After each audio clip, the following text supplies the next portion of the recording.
How did it start? Oddly enough, with a wedding.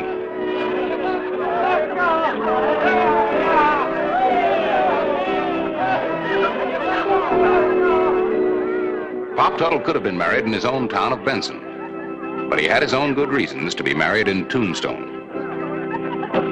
Better move to Benson, folks, where life is good.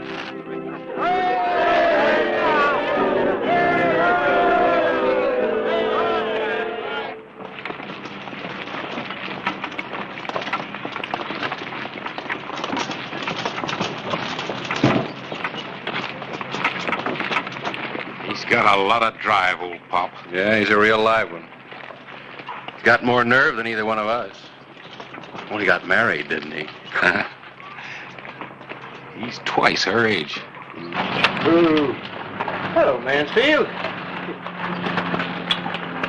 No hard feelings. Get out of Tombstone, Tuttle, and stay out. You're going to lose the county seat, too, Mansfield.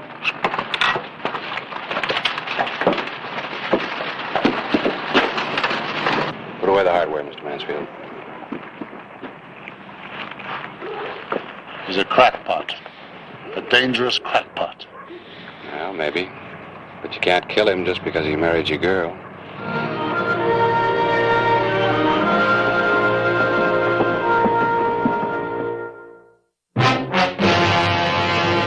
An actual account from the pages of my newspaper, the Tombstone Epitaph. This is the way it happened. In the town too tough to die. Tombstone territory.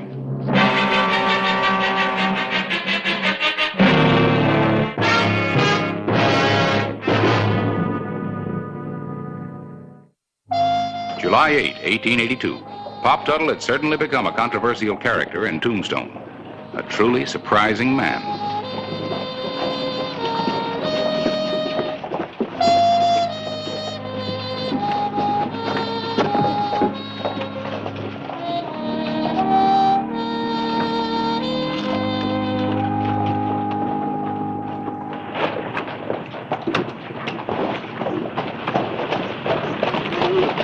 Tuttle.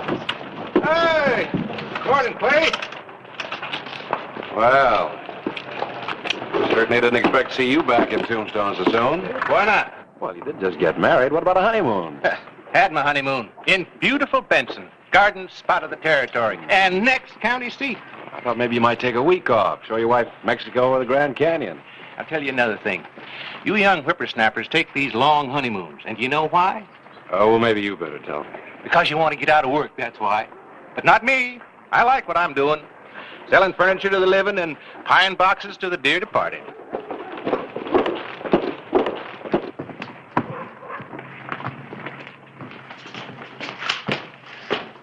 Well, hello, Pop. Howdy, Harris. Congratulations. I hope you'll be very happy. Thank you. I can't help but be with Grace. She's a hummer. Bright-eyed, bushy-tailed, and young. No more worn-out females for me. My other wife just couldn't stand the gaff. Here's that ad I want you to run. For your furniture store and funeral parlor? Nope, they'll take care of themselves once I get the county seat away from you fellas here in Tombstone. I'm not so sure I should print this ad, Pop. Merchants in Tombstone are going to like it. Well, I'm not sure you can refuse. That is, if you want to stay an honest editor. You are one, aren't you?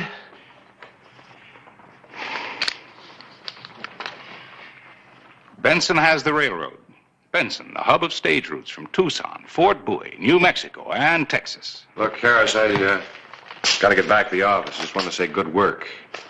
That headline started a lot of talk. I intended it to. Baptism of fire.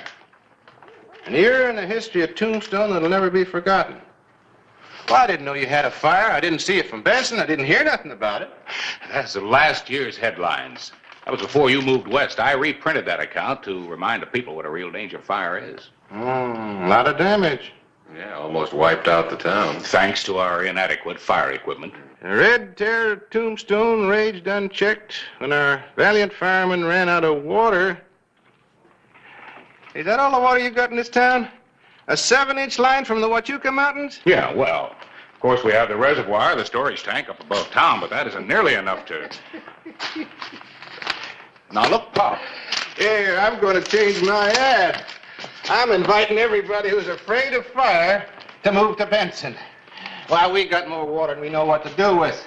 Underground river's never been tapped. Look, Pop, that's pretty strong medicine. Well, you fellas here in Tombstone will just have to take it. I'll get you a nice big spoon.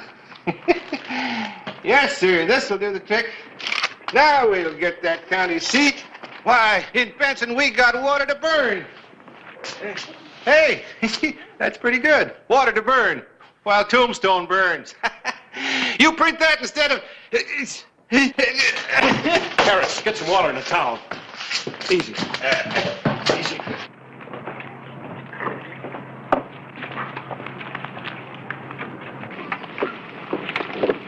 Grace. You weren't at my wedding, Howard. I warned you not to. Why? He asked me to marry him. Took me away from that. Gave me a name. A name. You know I always wanted a name, Howard. But you were more interested in having your name on Tombstone. Well, it just might make you rich. You made a big mistake. No. I know what I'm doing, Howard. In Benson, I'm Mrs. R.C. Tuttle. I belong to a club. You? What kind of a club? I don't know yet. I've been invited to meet the town women in a home, not a whiskey-soaked saloon. You won't be happy. Good day, Mr. Mansfield. Grace is coming. We better help her get him to a doctor. No, Grace can't know about this. Well, now, wait a minute, Now, Pop. boys, you gotta promise me. Not a word about this to anybody. Not about me falling or stumbling or nothing. Look, Pop, it's all well and good to be proud, but... I'll be with you in a minute, my dear. Boys, you gotta promise me, especially Grace. She can't know. All right. If you'll promise that you'll see a doctor. Of course I'll see a doctor. In Benson. They got better doctors there.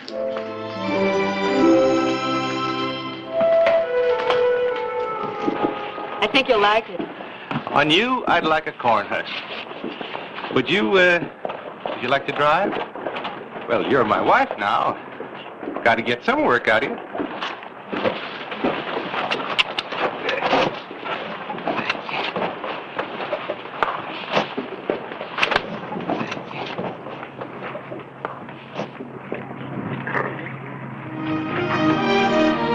The morning of July 9, 1882. Well, you think we can talk the city council into voting the money? We have to. We need that pumper. It looks kind of like a steam engine. It's almost what it is. It's a steam pump. Steam from the boiler operates a pump. That thing will throw a big stream of water clear over a two-story building. Sure ought to do the job until we run out of water. I thought you'd be here, Clyburn, since you weren't at the epitaph where you published this filth. What are you, a Benedict Arnold? Not just a minute. Now, wait a minute. What's this all about? You know what it's about. Bringing this trash for Tuttle. Telling people to move to Benson because Tombstone's a fire trap.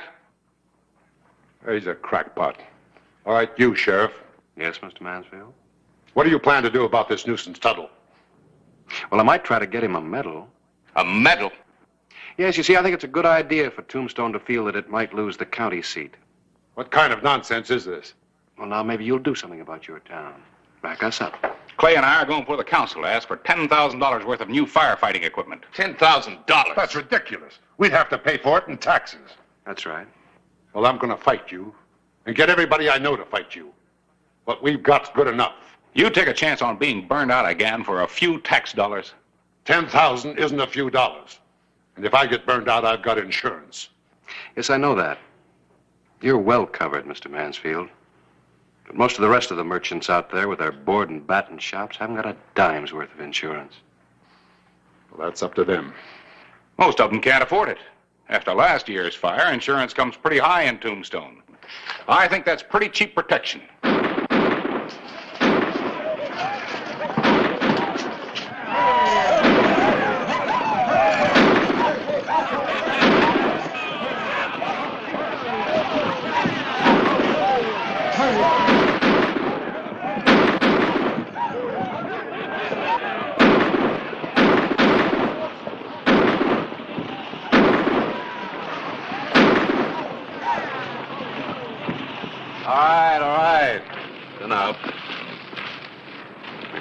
have much water, we got a dandy jail.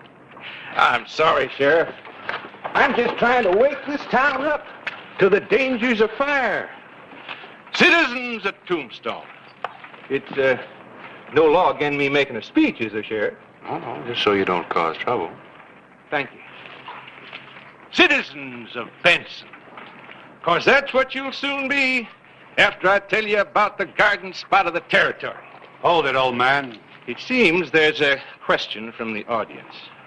I warned you to stay out of Tombstone. I'm warning you once more, the last time. Sheriff said I could make a speech.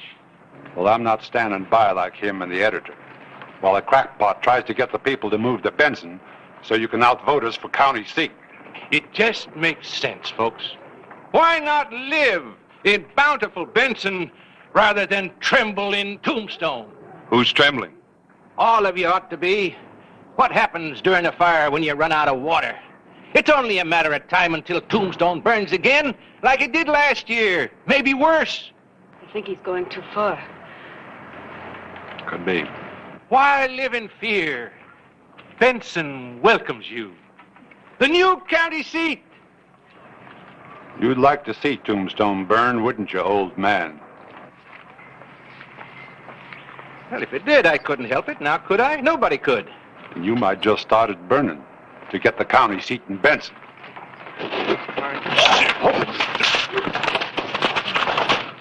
Now, partner, let him come, Hollister. The old goat asked for it. But I'm coming in to get it. Now you're asking for it.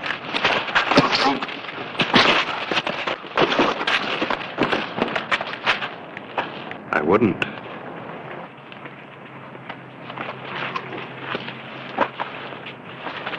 I won't forget this, Hollister. Well, that's good. I tried to hit you hard enough so you'd remember. It's the last warning, Tuttle. Stay out of Tombstone.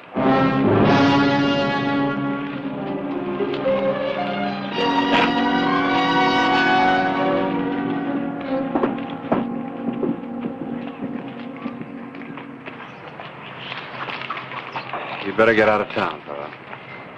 Well, I guess we are a little bit outnumbered now.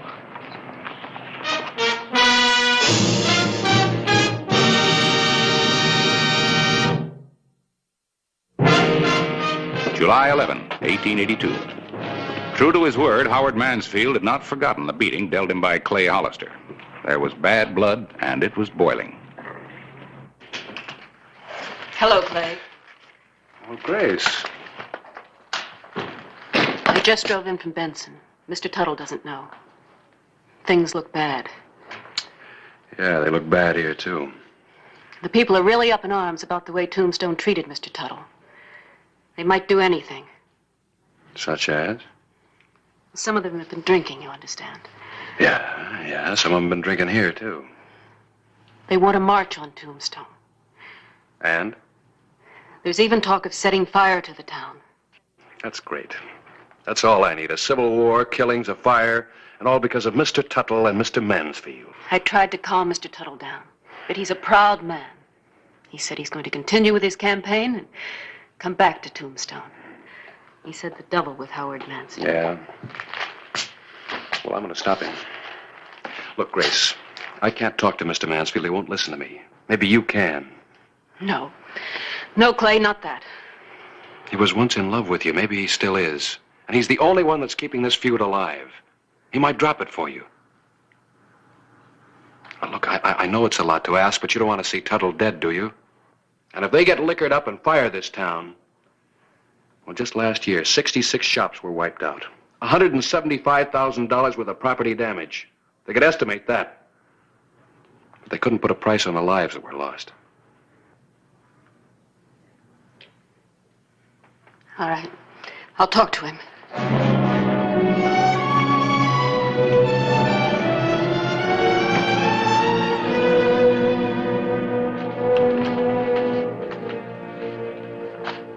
Yes, Mrs. Tuttle? Howard, I came to talk to you about Mr. Tuttle and the people in Benson. Yes, Mrs. Tuttle. They're angry, Howard. Dangerous. They may come to Tombstone, and there's talk of fire. Fire. You're his wife. Why did you come to warn me? Well,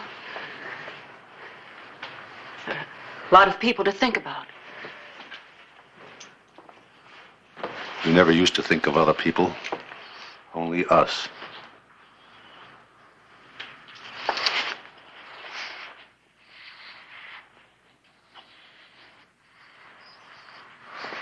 Yes, Mrs. Tuttle? You don't have to keep calling me Mrs. Tuttle.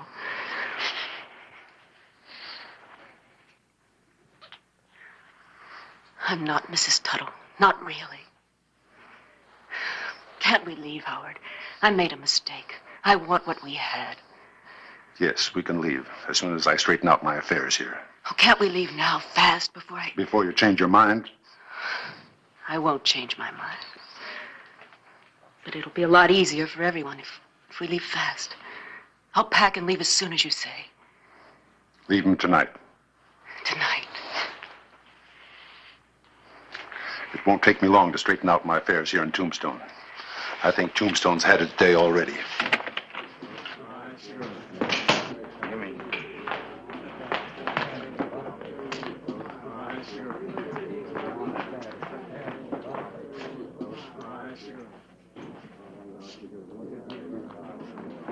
Lenny, Riggs.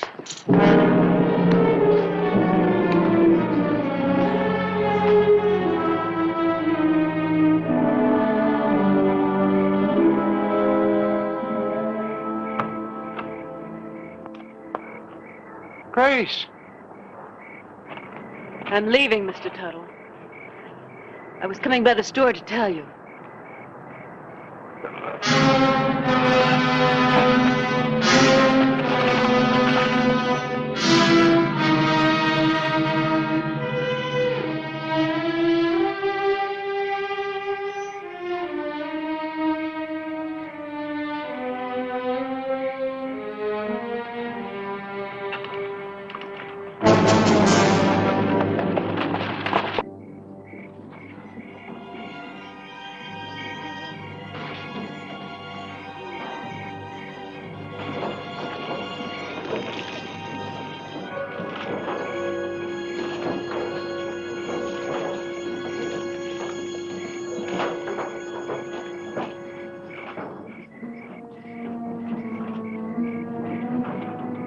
The night of July 11, 1882. Fire. The Red Terror had again struck Tombstone, this time with helping hands.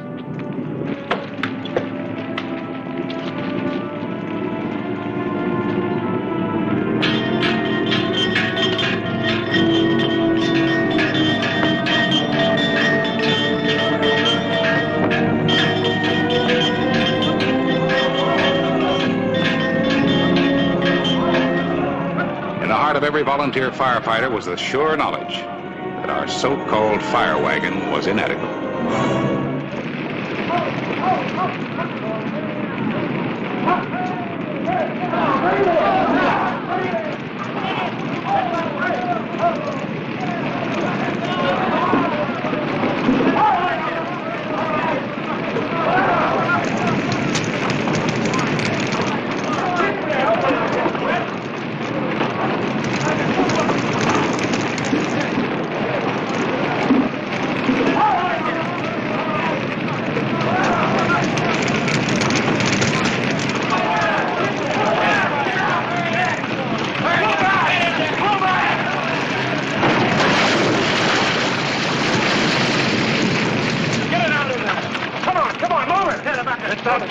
Before he falls out, let's get the fire out, then I'll check. We run out of water. We'll get some more. Runners, get it down to the reservoir.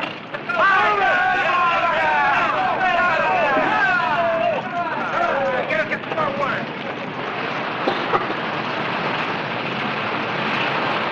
That Tubman, he swore he'd smoke us out. My whole mercantile business gone.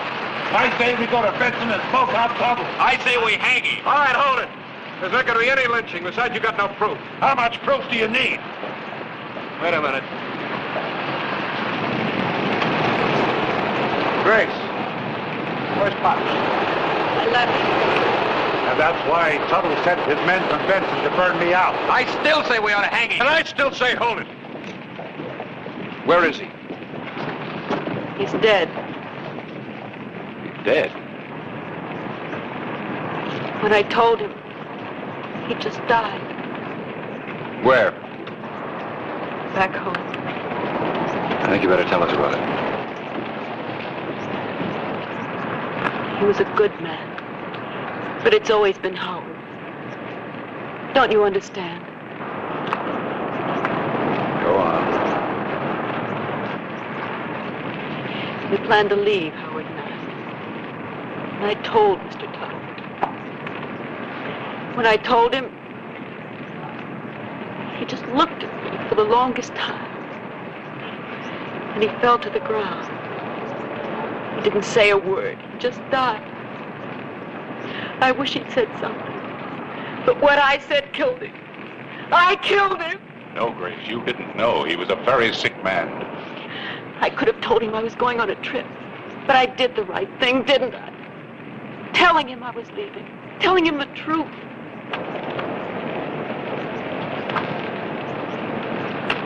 Call me when the water comes.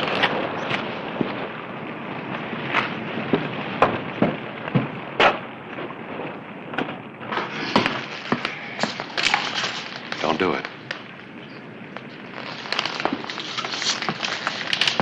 Put him on the bar. Now move back to the stairway. Give me your right hand.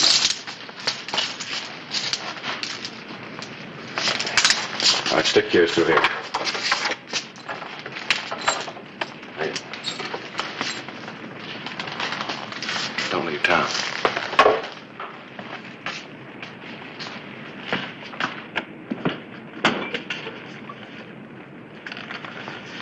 You might just as well throw those insurance papers in the fire, too. For all the good they'll do you. What do you mean?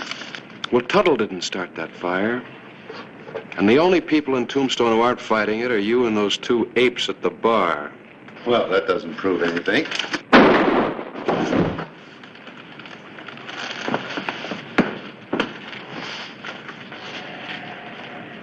You better pull the dock off the fire line. Yeah, we still got a fire to fight. Keep an eye on it.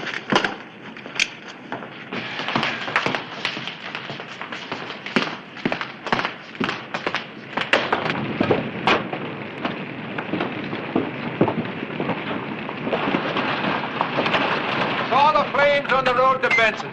She's all loaded up with water. Well, Pop, we thought you Oh, nothing's gonna happen to me. Not while there's a good county seat war going on. Let's go fight that fire.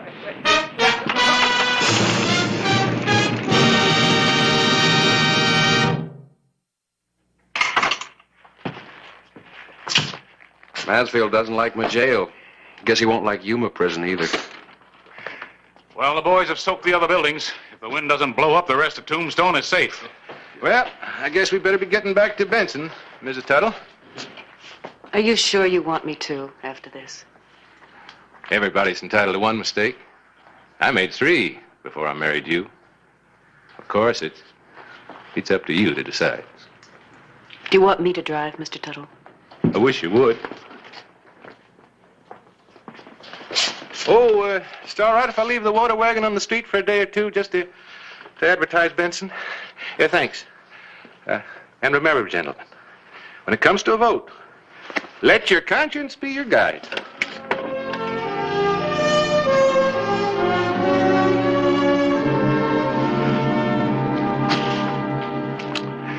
What are we going to do about that man? Well, there's only one thing to do. Elect him mayor of Tombstone. Then maybe we get that equipment.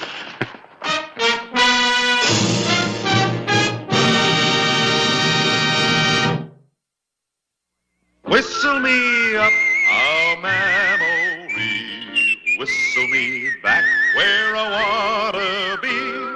Whistle a tune that'll carry me to Tombstone territory.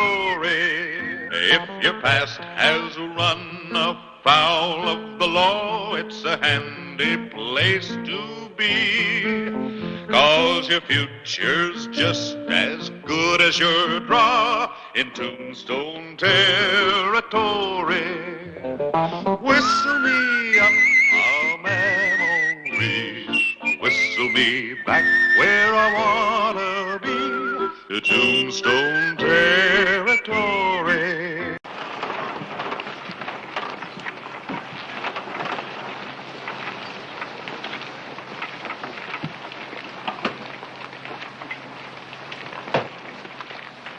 You're early. Harper won't be here until tomorrow. Well, I like to rest up before a job. You got any baggage? I'm wearing it. Clay, look who just flew in from Tucson. Oh, I didn't know Caswell was that scared. Maybe he's just being practical. Young Harper gets in town tomorrow. He's awful fast on the draw. So's Caswell. I've got horses at the livery stable. Caswell is 55, Harper is 24. If he were coming in town to kill me, I'd probably hire myself a gun, too. Might do better to see me first.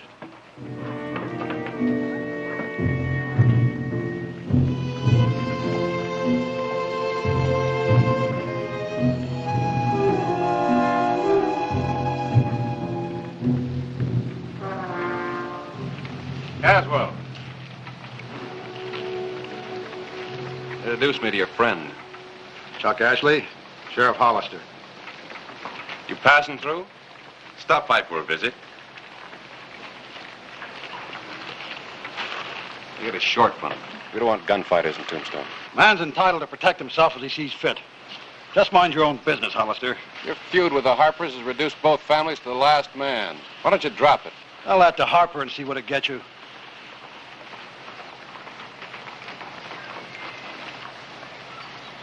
Ashley, one wrong move, no matter how slight, I'll slap you behind bars. Is it against the law to spit in Tombstone? Will be if you do it.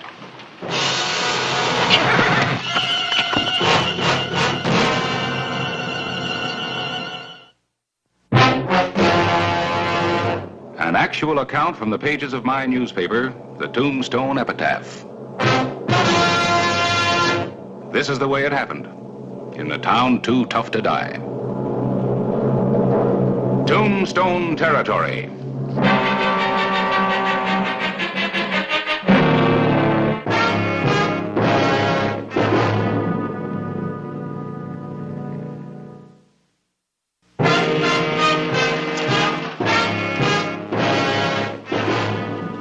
October 28, 1886.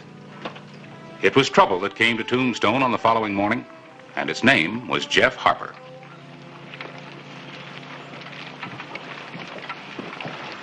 Hello, Jeff. Still here, huh, Sheriff? Not wearing guns, I see. That's right. Jail broke me of the habit. Sam Caswell will be happy to hear that. He thinks you've come back to make good your threat to kill him. What do you think?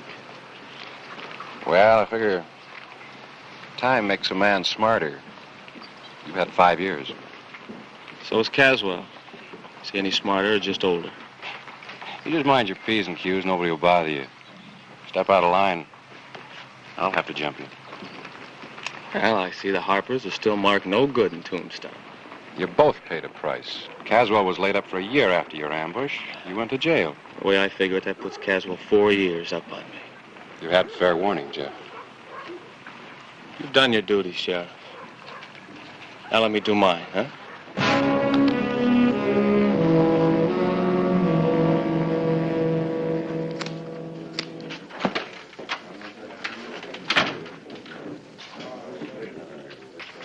Sneak a loop, Rafe. $10 says he's dead by morning. 20 says Caswell gets it first. You're on. Jeff! Jeff Harper! Welcome back, Jeff. Nice to see you. Welcome back, Jeff. Thank you, Joe. Set him up, Joe, and make it doubles for Jeff. Hold on. It's been 5 years since I've even smelled this. Here's to our friend Jeff, huh? Here to you, Jeff. Wow. Oh, boy. I didn't know I had any friends left. Why, I've always been fond of you, Jeff. You know that. Hey, Caswell's been getting right prosperous since you were away. Land, cattle, horses. He's done right smart by himself. I guess you're going to change his luck, aren't you?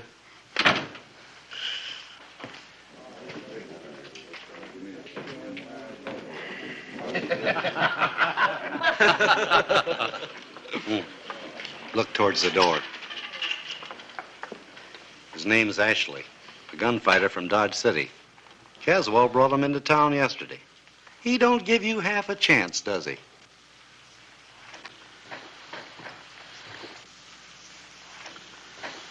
Fill it up, Joe. Go easy, Jeff. I said fill it up. Do as he says, Joe. I'm paying. You're a real friend, aren't you?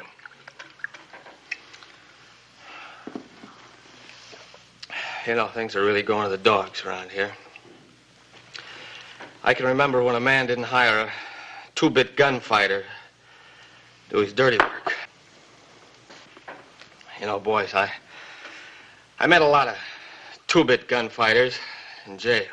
Tall ones, short ones, fat ones, skinny ones. All kinds. All kinds, and they all had one thing in common. There wasn't a man among them. Barton. Buy the loudmouth a drink. I buy my own. I said buy the loudmouth a drink.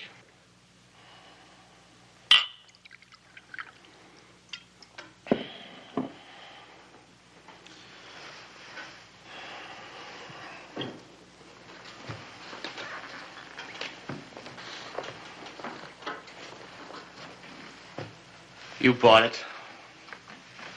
You drink it. Let's see how much of a man you are. Give him a gun, somebody. I'll take care of you when I get good and ready. I say you're ready right now. You give him a gun. Don't worry, Jeff. You can take him. Hold it. You build your reputation by killing men after they've been drinking? Easy, Sheriff. I've got no quarrel with you yet. Oh, is that a threat? Well, now, why should I threaten you? Star, no star. We're just alike. Hired guns, that's all we are. The whole thing's a mistake, Clay. Elmer bought Jeff a few drinks too many. Why blame me? I was only being friendly. Yeah. Hey, we all know you, Elmer. You're a man's best friend. All right, Jeff, let's go. You're just not happy unless you're pushing somebody around, are you? Boy, you sure make it easy for a man to dislike you. Now start moving.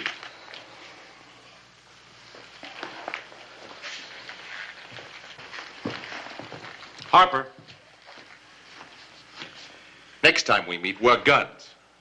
And leave your nursemaid at home.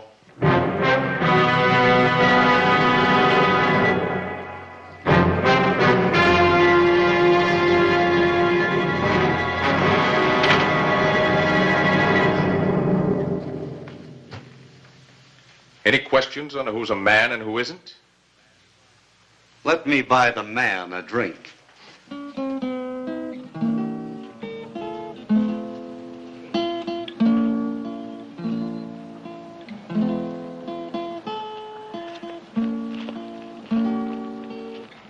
What'd you bring me here for? Want to show you something? I got a headache. Yeah?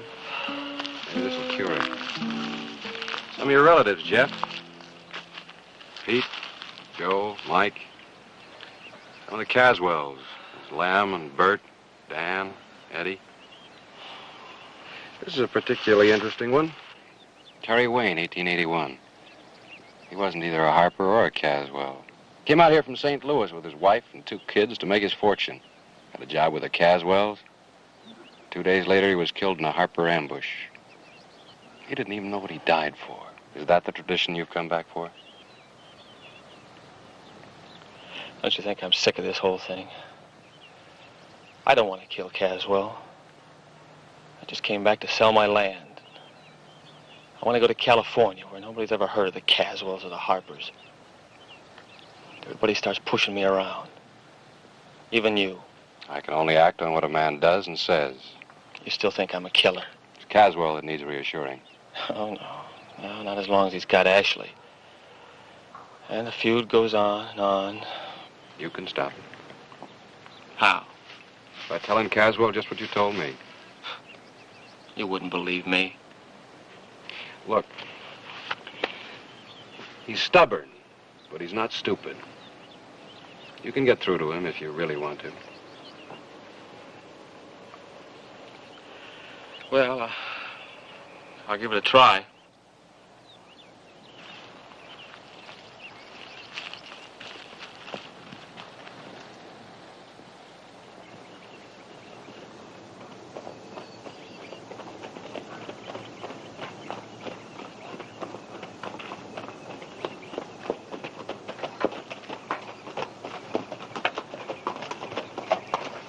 That's close enough. Take it easy, Sam. You want to talk, not shoot. Put your gun away. Stay where you are. Speak your piece and then get off my property. Caswell, who told you I was coming back here to kill you? You did. 5 years ago. Everyone knows the Harpers always make good their threats. Did you ever figure that maybe everyone could be wrong? You're a Harper. You're a Caswell. What's that got in us? It'll get you some lead if you don't clear out. I wouldn't live in the same town with you. I just came back here to sell my land and get as far away from you as possible. I'm not stopping you. Yeah, but your gunfighter is. Ashley? What about him? Trying to force Jeff into a shootout. That wasn't in our agreement. I only hired him for protection. Protection from what? A man who hasn't touched a gun in 5 years? Or did you think they'd let me practice in jail? I never liked Ashley when I saw him. Well, that puts a different light on things, don't it?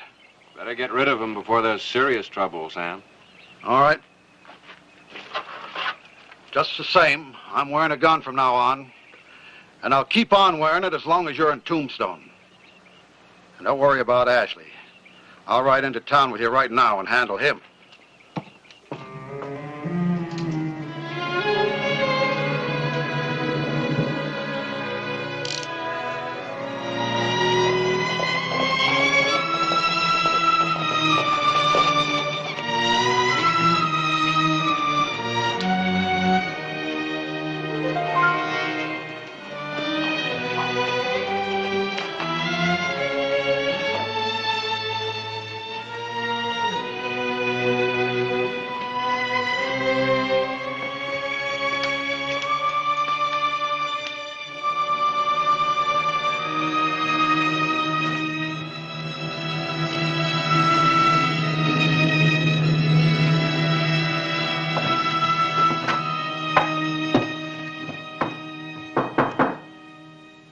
Come in.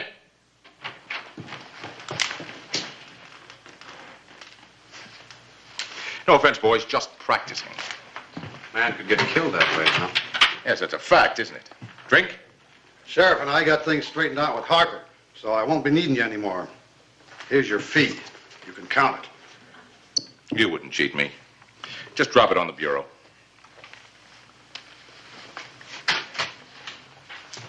Had a nice town here, Sheriff. There's a westbound stage leaving this afternoon. And one tomorrow afternoon, and one the day after, and one the day after that. Why the hurry? Look, Ashley, there's nothing to keep you here. You're wrong. Both of you. See, Harper said things that no man's ever said to me. It was the whiskey talking.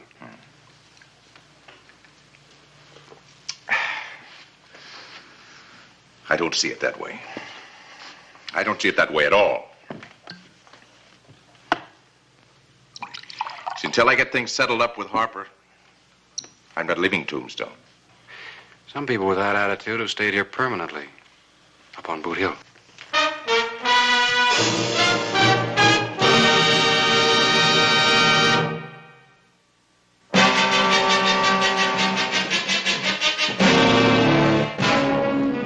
The afternoon of October 28, 1886, marked the end of the Harper-Caswell feud and the beginning of more trouble. Well, don't let me disturb you. You're not. Just thought you might like to see a proof of next week's headline. Sheriff Hollister ends Harper-Caswell feud. Might be a better headline in the making. Now, Clay, I can't be resetting type every half an hour. You seen Jerry Harper around? And he was with Elmer Fern trying to make a deal on his land. Harris, do me a favor, will you? You name it. Keep an eye on Harper. You expecting trouble from him? No, but he may walk into it. Well, I thought the feud was over. It is. But Chuck Ashley is still in town. Let me know if there's sign of trouble. All right.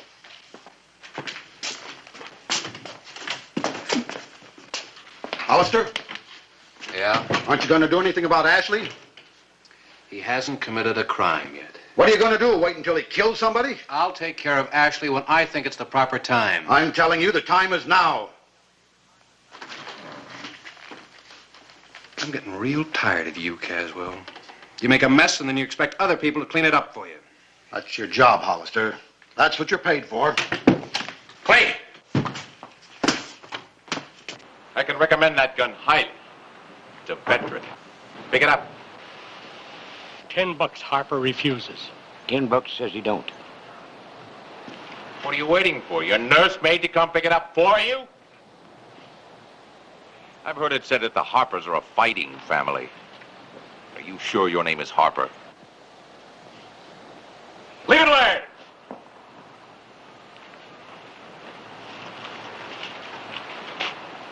Turn around, slowly. You see, your nursemaid got here in time. I said turn. Hand me a gun. There's no law in Tombstone that says a man can't carry his gun. There is now for you. I get $500 a job. What's your salary? I'm waiting for your gun. It always seems to narrow down to you and me, doesn't it, Sheriff?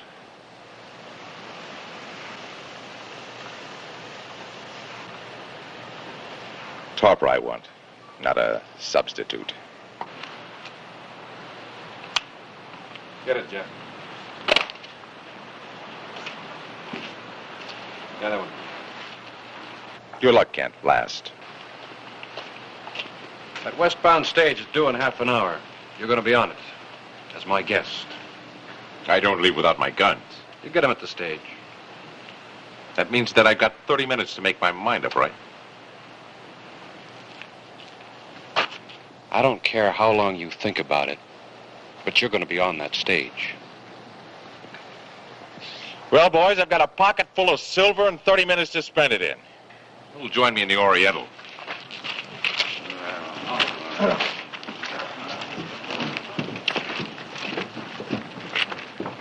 I was going to pick up that gun. I know. I saw you go for it. So did I, Jeff. Some people will say that I saw you coming, that it was just an empty gesture. It doesn't matter what they say. Yes, it does. It does to me. You've left me no choice, Sheriff. I'm going to have to prove them wrong.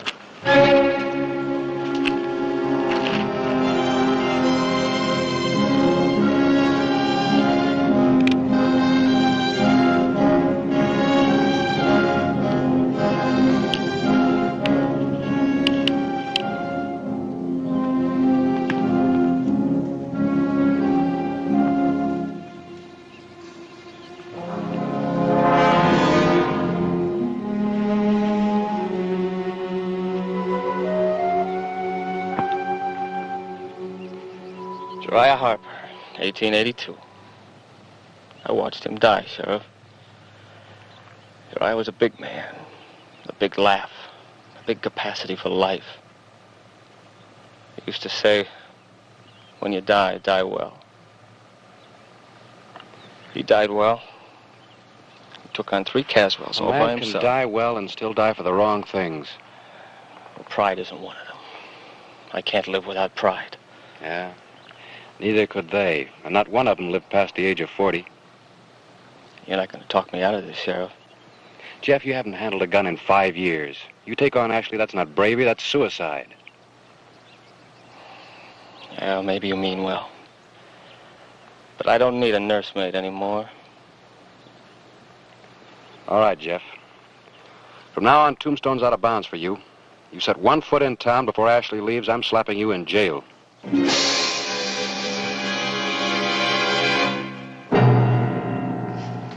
Believe me, Hollister, I didn't expect all this fuss. I was only trying to protect myself against Harper. I'm 55 years old, Hollister. Life becomes more precious to you as you get older.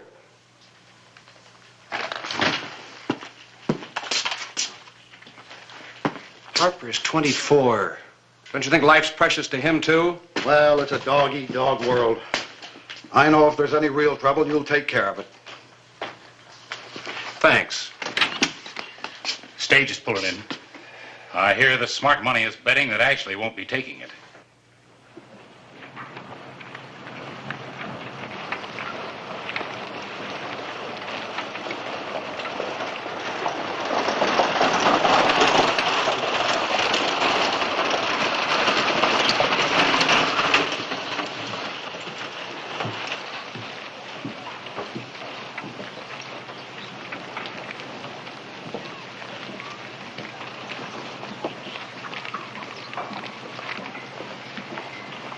Well, boys, do I take the stage or don't I? $30 says Ashley don't take it. $60 says he does.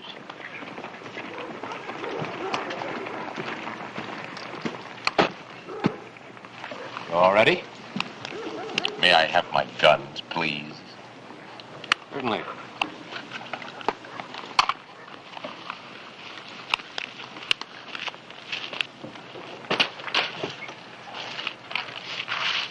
You just made yourself a big mistake, Sheriff.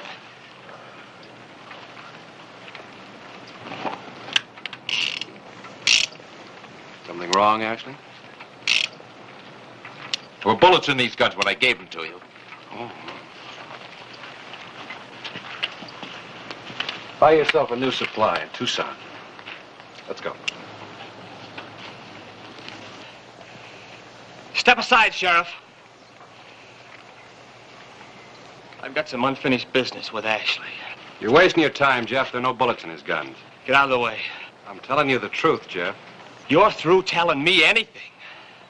Now step aside. Look, there's no point in challenging an unarmed man. Look, for the last time, I don't want to shoot you down, too.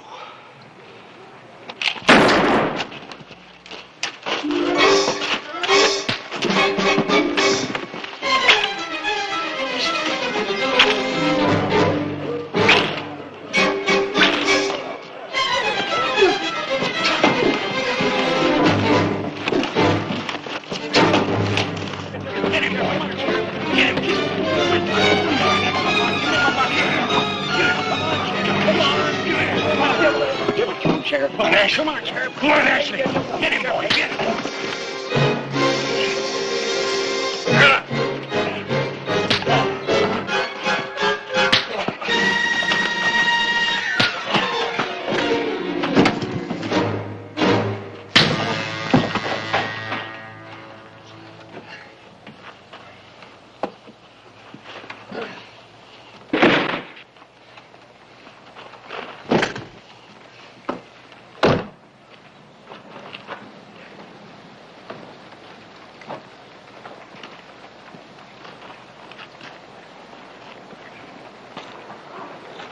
There you go, boy.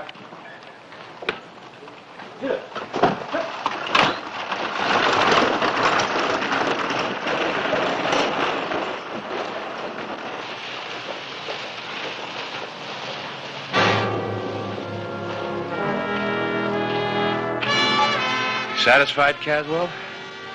Earned my paycheck this month?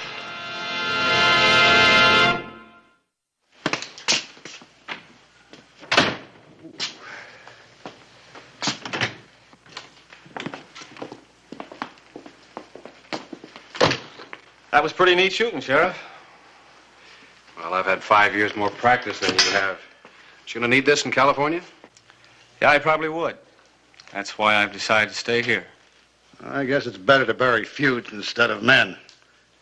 Will you join us in a drink at the Oriental? No, thank you. That doesn't come under the heading of official business. Hollister, you're getting to be as hot-tempered as I am. I never saw you beat anybody the way you beat up Ashley. What came over you? Well, it's easy. Every time I hit Ashley, I thought about you.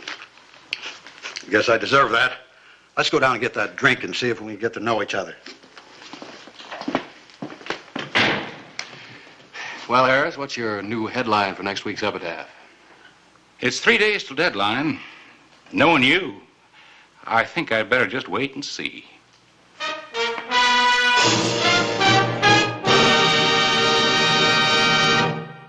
Whistle me up a memory, whistle me back where I wanna be, whistle a tune that'll carry me to Tombstone territory. If your past has run afoul of the law, it's a handy place to be, 'cause your future's just as good as your draw in Tombstone territory. Whistle me up a memory, whistle me back where I wanna be, to Tombstone territory. 1885.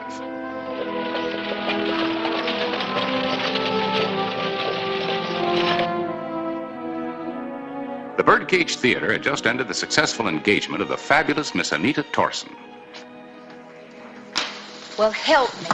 We have to catch that stage. Well, if you'd get rid of some of these silly costumes. Well, they're not so silly. This is the dress I was wearing in Virginia City when you came backstage and introduced yourself. Well, they're not too silly.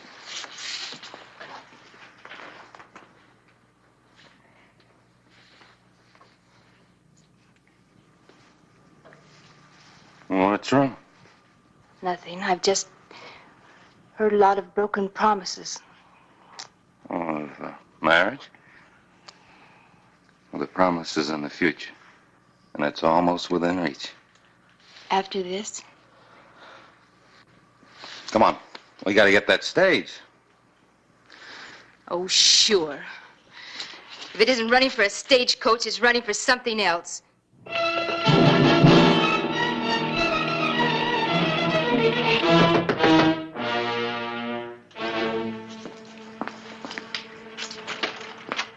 It's the sheriff. Hurry, get out of here.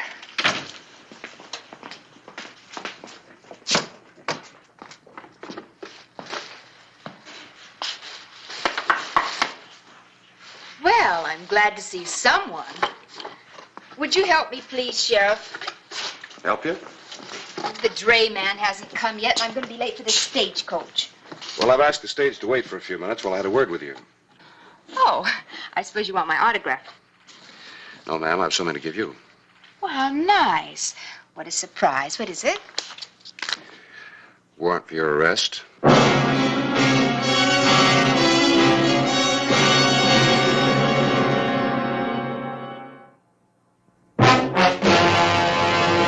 An actual account from the pages of my newspaper, the Tombstone Epitaph.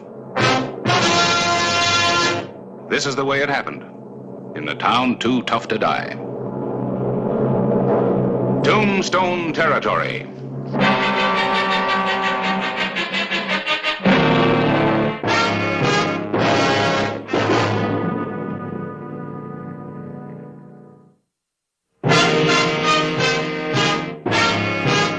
What kind of nonsense is this?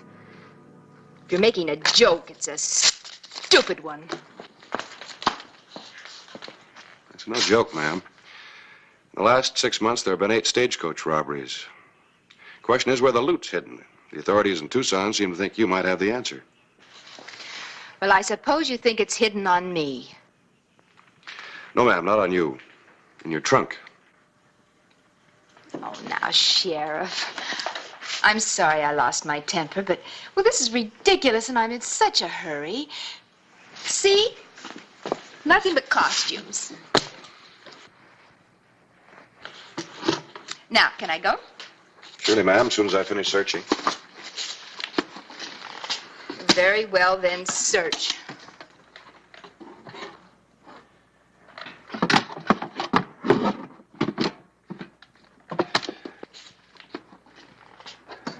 Oh, this is so embarrassing. And we're wasting such valuable time, and the stagecoach is... We'll wait. The dresses.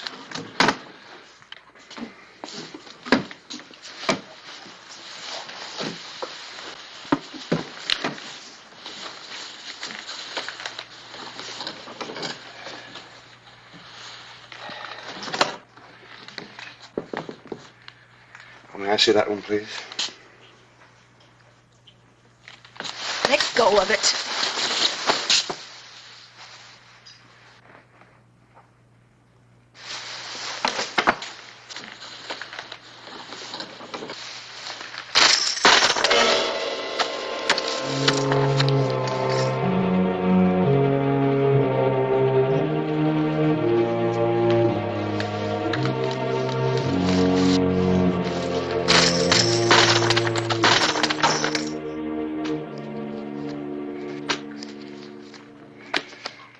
Is that about all of it?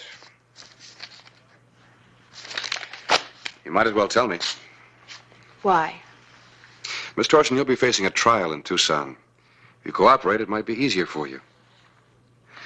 You see, about all I know is that the leader in these holdups is a man by the name of Boone Cahill. But I don't even know what he looks like. You do.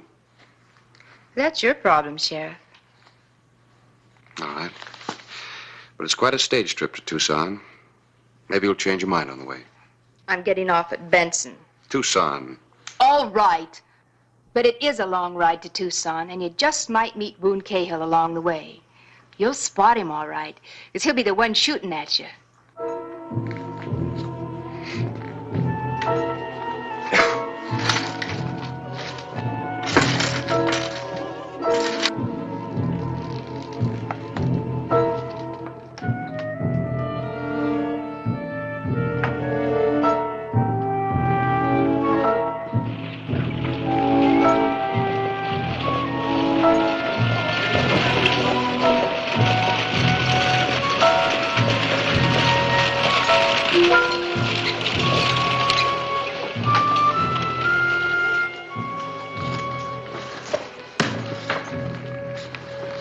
Can't hold it up any longer, Sheriff. I'm way behind schedule now. Well, you just have to make up time then. If you say so. You want to put that on top of the rest of the baggage? No, keep it with me. Going to be a little crowded, Sheriff, but I didn't know you was going to make this trip. Crowded is right. Say, you know either one of those two men? Well, no, neither one. Why? I just thought you might. Let's roll.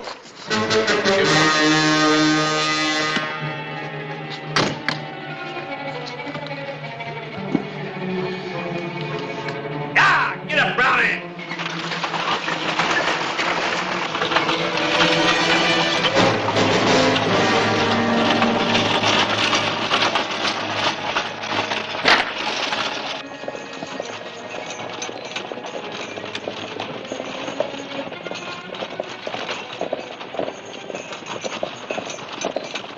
You're, Sheriff Clay Hollister.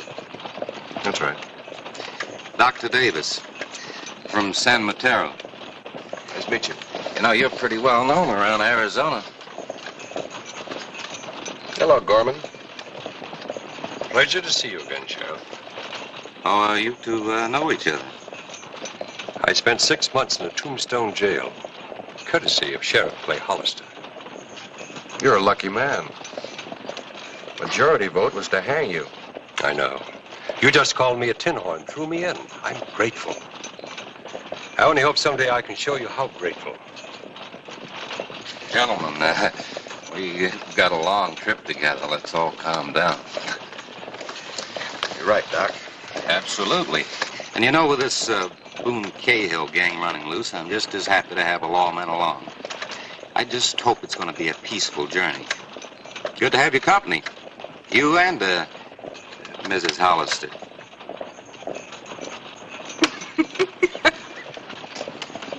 Gentlemen, this lady is my prisoner.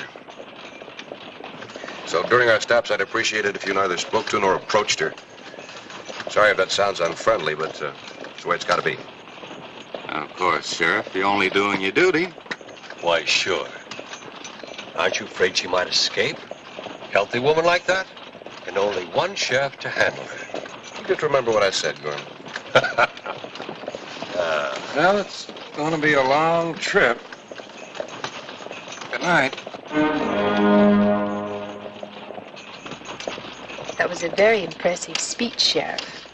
Afraid there might be a gentleman on the stagecoach who might try and help me. Doesn't it come through to you that their problem is to make sure that you don't testify? There's only one way that they can make sure. Well, I'm not worried, so don't try to frighten me. Besides, I don't want to betray my... Betray your friend? The gentleman that killed an unarmed stage agent? The friendly fellow that pistol whipped the passenger to death? Boone Cahill never murdered anyone. Would you care to talk to the agent's widow or his kids?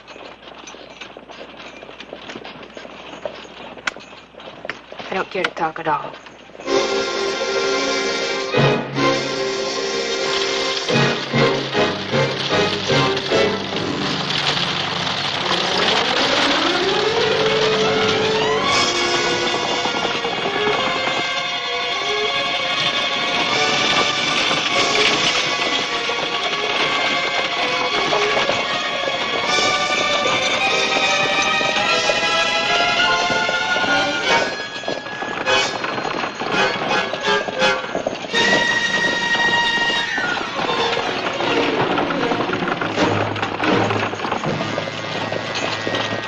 What are you doing? Man, can't you see that buckboard up ahead? Must be some trouble. Stopping for him. Well, no, you're not.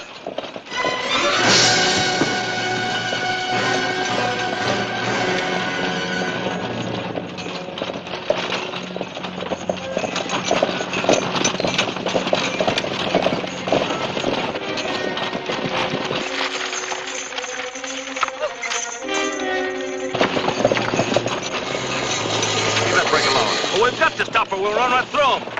It'll be just fine. We keep on rolling. Oh, no, we don't. Move! Let's see you drive. Yeah! What's going on? I don't know. You gone loco, Sheriff? Them fellas must be stopped for a reason. I agree. If we don't stop, we're going to run right through them. That's the idea.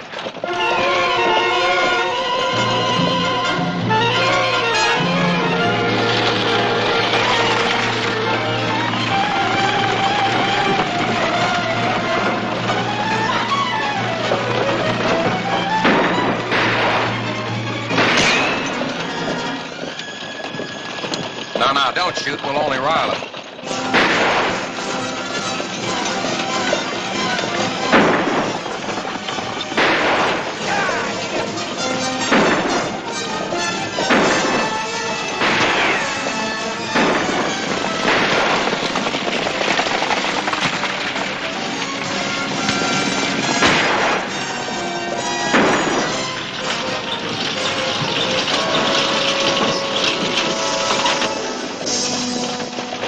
Slow him now. Rest him up that way station up ahead. Give him a drink. I can stand one myself. That was a close call. Huh? That was close. You'll never know. It is going to be a long trip.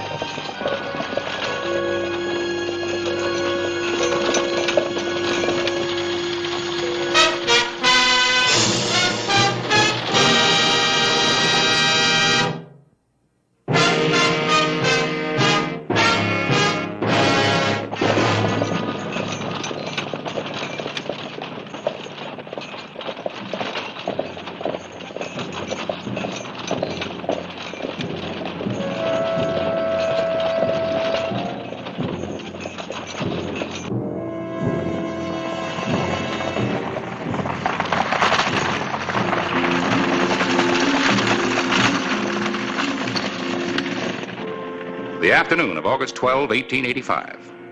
A way station on the road to Tucson. A destination that some of the people were not to reach. Alive.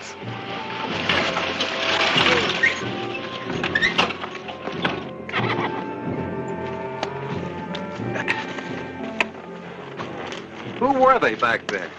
Highwaymen? Yeah, or Boone Cahill's bunch. Same thing. Would have been wiser to stop and be robbed. Might have all been shot. He you weren't. Say, you get a little drink in there? Yeah. You can also get food. Well, you go to your church and I'll go to mine. Driver, you gonna water your horses? After I get a drink.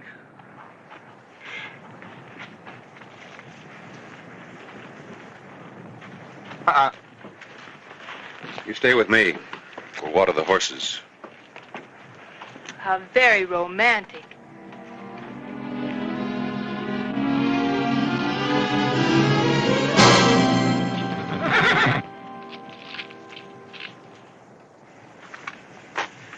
I'm starving. You think more of animals than you do of people? Sometimes it's hard to tell the difference. One thing, animals don't try to knife you.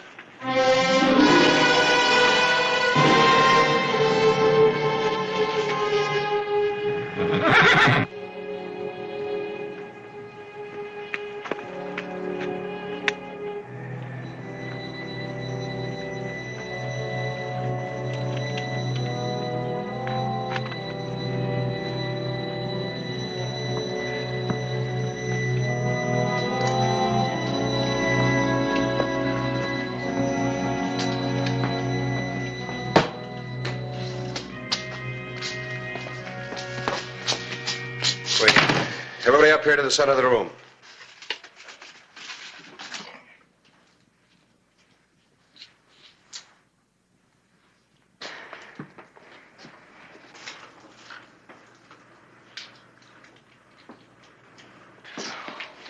Gorman? Were you speaking to me, Sheriff? Keep your hands clear and give me your gun.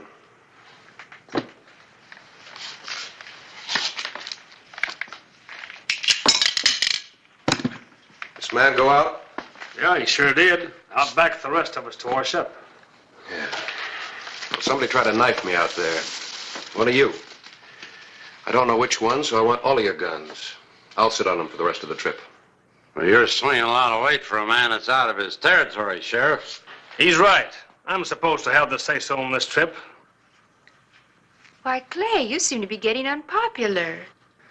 Sorry, Sheriff, but without some authority... You see my authority.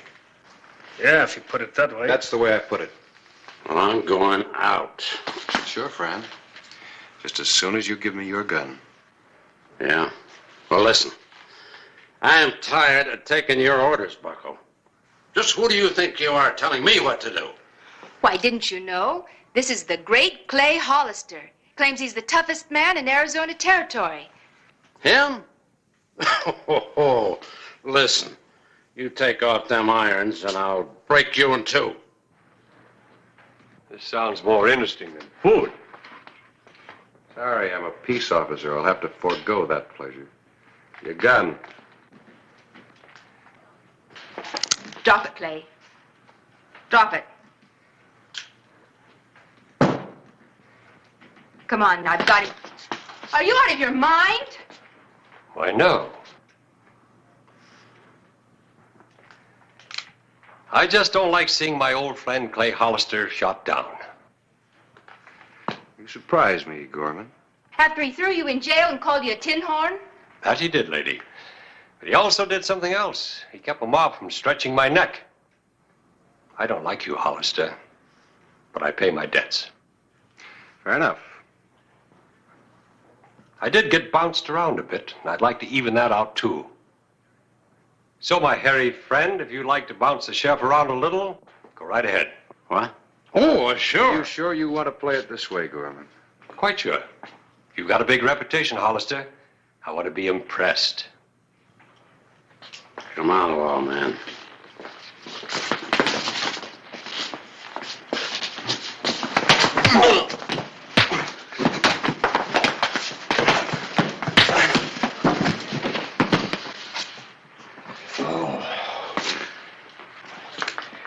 Very well, Sheriff. You win all the marbles. Thanks.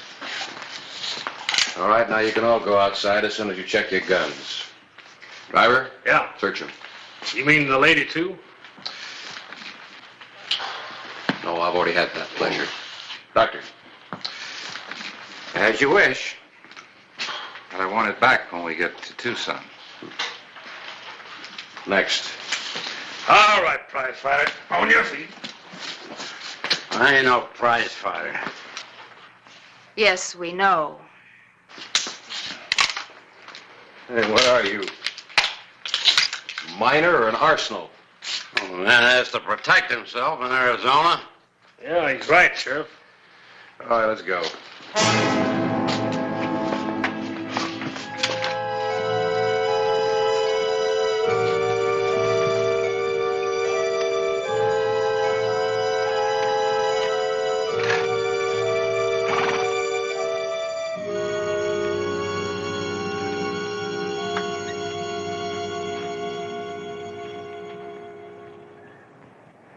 It was a nice try you made, Thanks.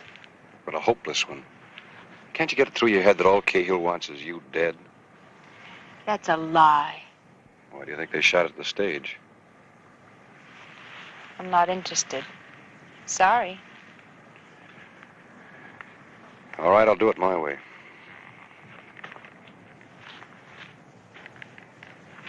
Cahill! Boone Cahill, I'm talking to you.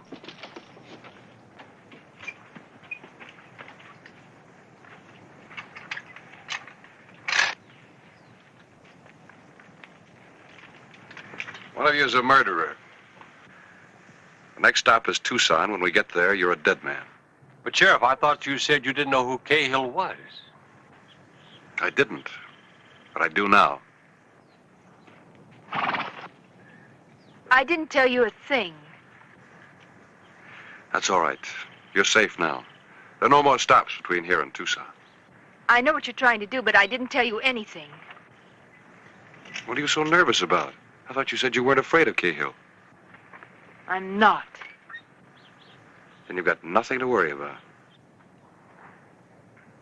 Look here, Sheriff. We all know what you're trying to do. Forces Cahill to make a move. But personally, I can't approve of the way you're going about it. Tell me, what's your interest? Why? Open the bag. Now, what is this? You say you're a doctor. Well, of course. Everybody knows Dr. Davis. Well, let's see what you know. Empty it. Sheriff, may I suggest... You know, you're nervous and a little overwrought. I think these pills will fix you up just fine. No, thank you. Did you think I was your gunman? Just being careful. Empty the bag. You know, it's a funny thing.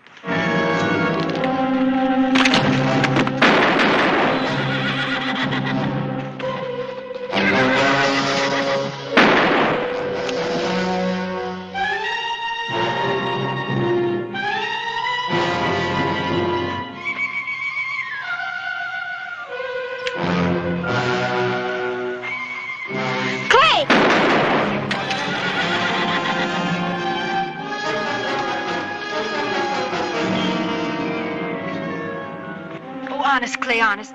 I didn't know he was one of them. You did just fine. Better get this stage moving. We'll be late for your trial.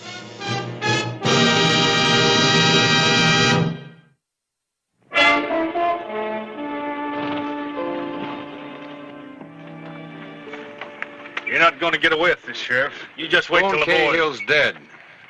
Little gang's finished, and so are you. Gorman, you're now a deputy. Well, okay, Sheriff. As long as you promise not to let anybody find out. I guess that makes me the driver. Well, Anita, how do you feel? You ready to face your trial? I guess.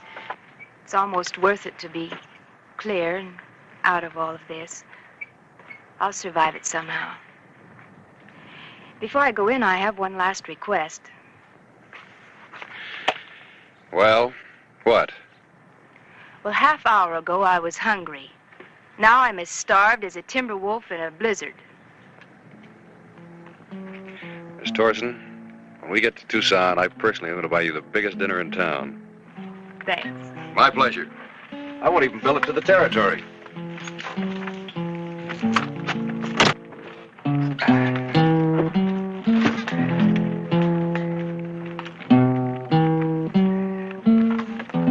Up, Rowdy.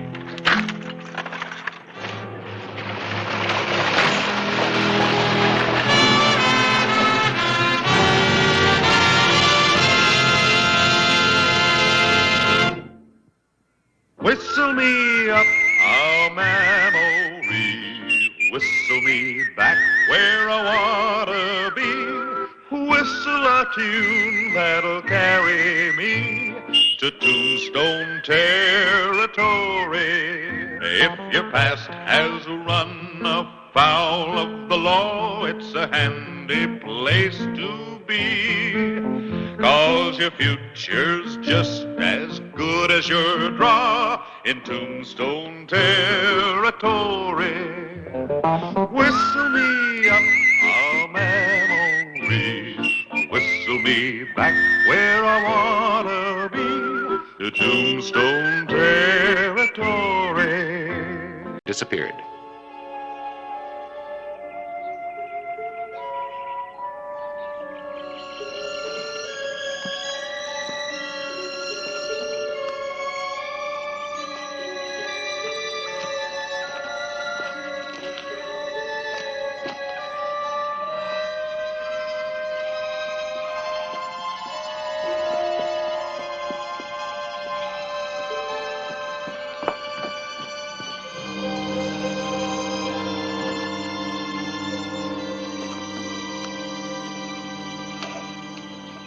Any mail, Bert? Just your pension check. It's a good thing we get that check of yours every month. We wouldn't be able to operate this hole. Yeah, it's been anything but a jackpot. Bert, give me a tenth of what I paid for my share of the mine, and I'll go back east where I belong. Deal's a deal, Cooley. We'll hit pay dirt. I'm tired. I want out. $300 a month for the rest of my life? What do I want with more? I'm getting out if I have to give it away. You ain't running out on me. We're partners. Not in this yarn. I'm leaving, Bert. I won't hold it against you for misrepresenting the mine. You ain't going nowhere. What are you going to do? I figure to collect $300 every month. Now give me that check. You can't cash my checks. I can write your name as good as you can. Sheriff Clay Hollister was returning to Tombstone. He heard a distant shot. Could have come from any one of the wild canyons. From any mule deer in the mountains. It could have been a hunter. He rode on.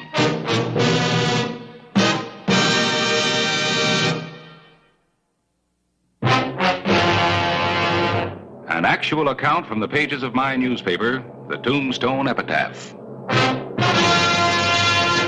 This is the way it happened. In the town too tough to die. Tombstone territory.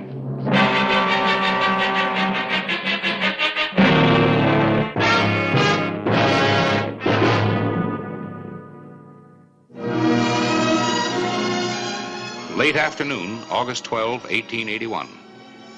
I had a pretty visitor.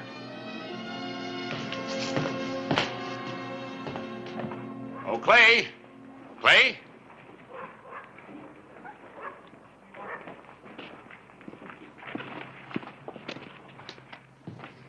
Oh, Harris, what is it? Come in a minute.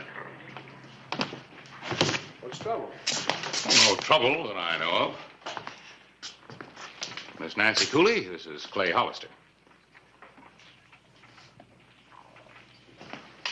Miss Cooley. Hello, Mr. Hollister. Miss Cooley just came west from Philadelphia to locate her uncle, C.J. Cooley. Oh? He's my only living relative. He came to Tombstone for his health. How is he? Oh, well, I haven't seen him recently. He spends most of his time at the Jackpot Mine. He seldom gets into town. His partner, Bert Foster, usually gets the supplies and picks up the mail. What kind of a man is Mr. Foster? Oh, he's a gold miner, an ex-cattleman.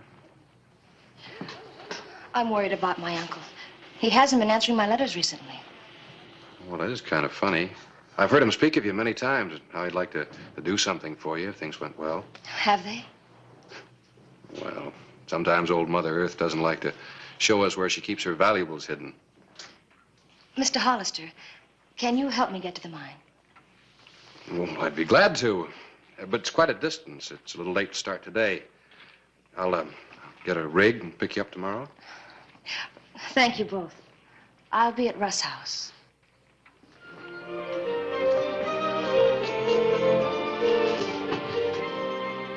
Thank you. Goodbye, Miss Cooley.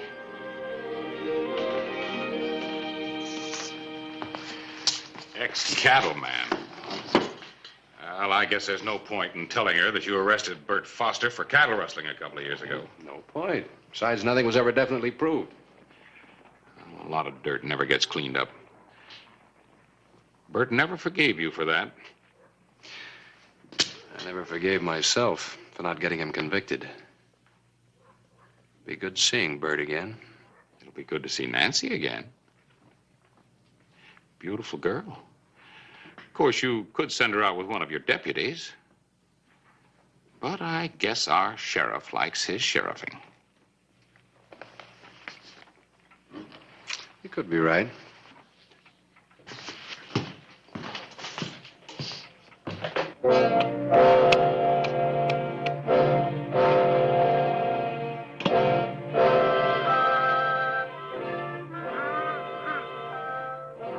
Cheated you, you old buzzard.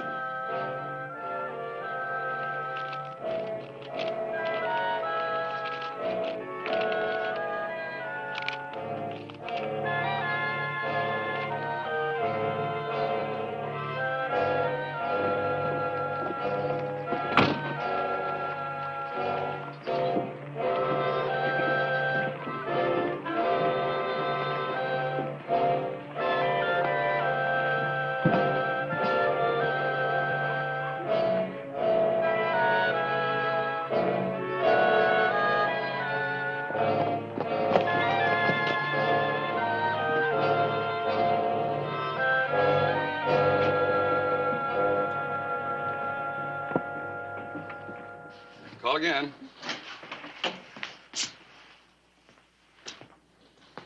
You back again so soon, Bert?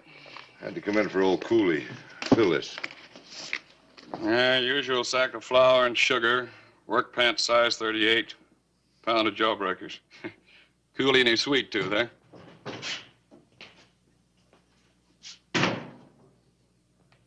A box of 45s. And a box of 45s. I'll get it together. Hello, Bert. Just coming out to your place. What for? Cooley's niece is in town. She wants to see him.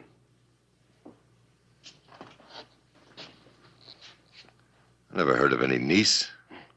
I thought I'd take her out. Well, if she wants to see old Cooley, she'll have to wait till he gets back from prospecting. Maybe a week, maybe longer. Oh? You're not working the jackpot? Well, that's none of your business, Sheriff.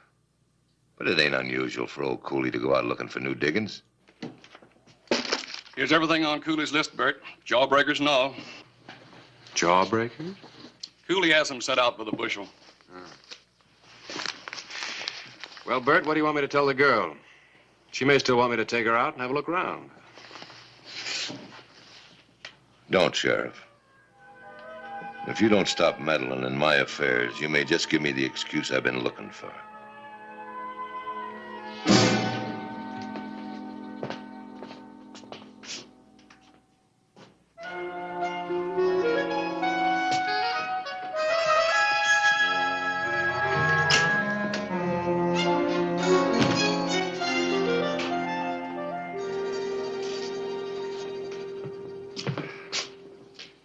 You all ready for the trip? Mm-hmm. I want to see more of Arizona. It's fascinating. Oh, that's good. And it won't be a waste of time even if we don't see your uncle. What do you mean? Oh, Bert said that he'd be gone for a week prospecting. Prospecting? Well, that really worries me. Unless his health is improved, he wouldn't be able to stand it. He doesn't need the money. Well, I heard he sunk quite a chunk of it into the mine. He still has a pension check, $300 a month for life. That makes him a very valuable asset to Bert.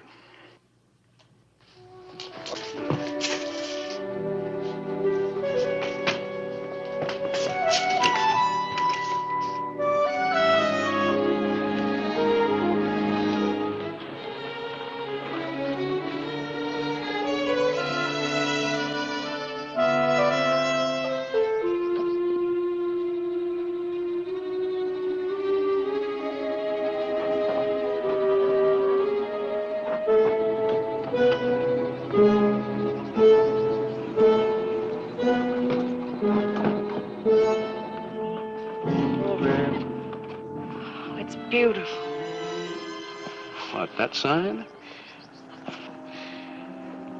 No, Arizona. Complete freedom.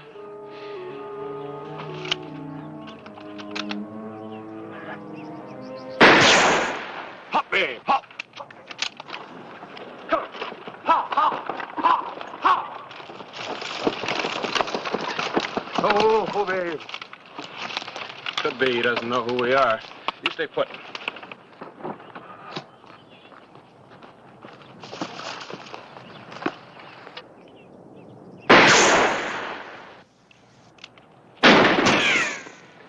Hold your fire, Bert. It's Hollister.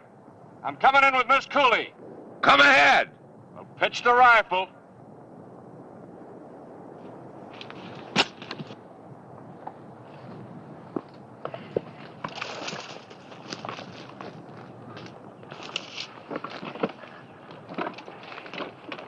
What's up, babe?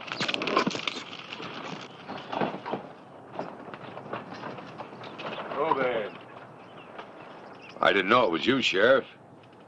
You could have got yourself killed just like any other trespassers. Well, you're either a bad shot or you're lying. Has my uncle returned? No. I told you it'd be a week, maybe longer. Maybe you'd like to leave a note in the bunkhouse, Nancy. I'd love to. Go ahead.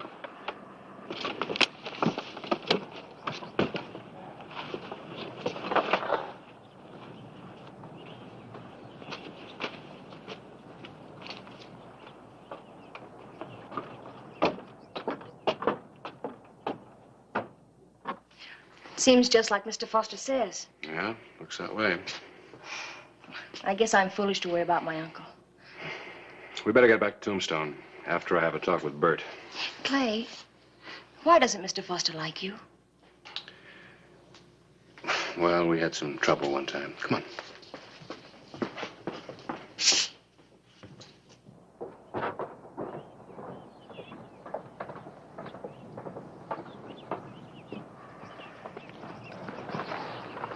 Satisfied? Yeah, I'm satisfied that Mr. Cooley isn't here now. But it seems to me that if a man were going prospecting, he'd sure let his partner know where. Where do you think he went? Well, why don't you ask him when he gets back? I ain't curious. When he does get back, tell him I'm waiting in town. But he doesn't go to town anymore. Trip tires him out. Oh? But he's still strong enough to go prospecting for a week. Well, that's different. When you're after gold. Yeah. Anyway, miss, when I see him, I'll tell him. Don't you mean if you see him? What are you trying to say, Sheriff? All I'm saying is that if Cooley doesn't show up soon, I'll be back to find out why.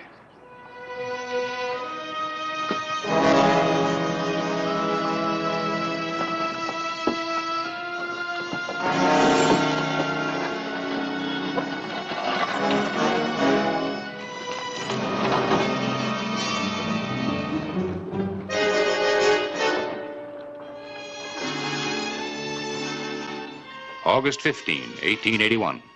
2 days passed with no sign of C.J. Cooley. Hi, Harris. Clay, I've become very interested in Nancy Cooley, too.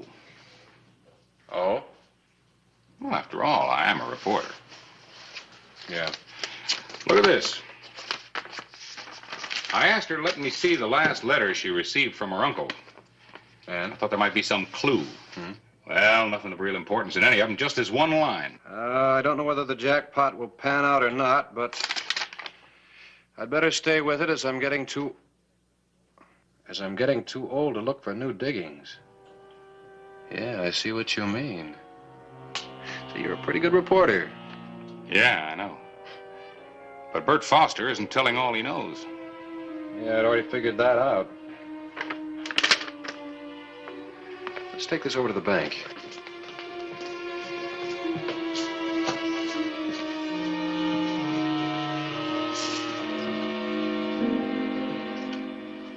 Mr. Bradley, did Bert Foster cash Cooley's pension check here a couple of days ago? Well, he does it often. Anything wrong, Clay? Maybe. Have you still got the check? Yeah, it was going east in the mail today. Let's see. We suspect a forgery, Jim. Looked all right to me. Took for granted it was Cooley's signature. What do you think now? Does look a mite wobbly. Let's check it against his signature when he opened his account. Here someplace. Here it is. Well, now. Does look kind of fishy at that. That's enough to go on. Had we better tell Nancy what we suspect? Oh, his niece. I saw her right out that way this morning, just as I was opening the bank. Clay reasoned that if Bert had murdered Cooley, he wouldn't hesitate to kill Nancy. Gravely concerned about her uncle, Nancy Cooley had rented a horse early that morning and started for the mine alone. She had a good 3-hour start when Clay rode out in a race against time and death.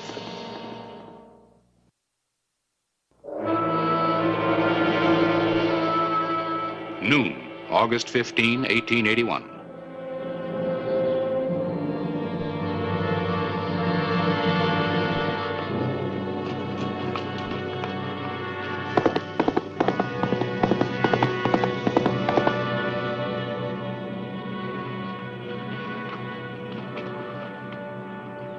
Where's the sheriff? Oh, I thought I'd best to come alone. Knowing there's bad blood between you two, I didn't tell Clay I was coming. Mr. Foster, I've got to know about my uncle. I told you he ain't here. But you must know where he went and if he's all right. Just what are you after? His money? It's all sunk in that mine. This pension check ain't gonna do you no good, because that stops when he It dies. isn't his money. I came west to be with him, to help him if he needs me. I don't reckon he needs you. He does if he's ill. Old Cooley's the last one in the world who would need a doctor. Why do you laugh? Oh, it just struck me as comical. Slip of a girl like you riding all the way out here alone just because she's worried about her uncle. You don't ride very well either, do you? Why? What about it? That horse might run away with you. You'll get lost. Miss Cooley, how would you like me to take you to your uncle? That's why I'm here. Can't do no harm. Tell you what you do. You go in the bunkhouse and get that sack of jawbreakers while I get a canteen of water.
You sure took your time.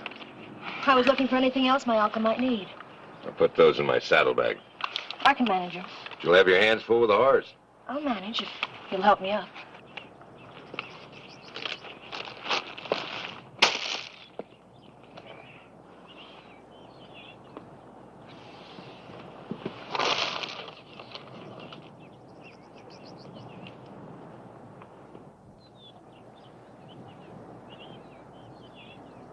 Where'd you get this?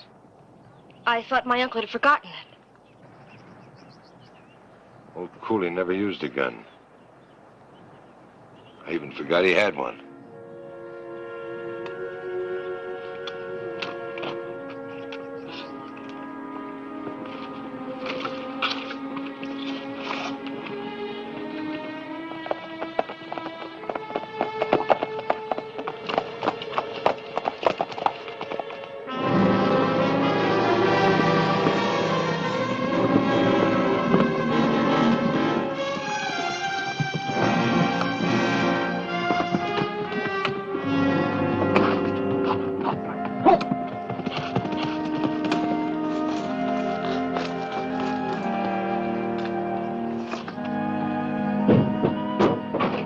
Nancy!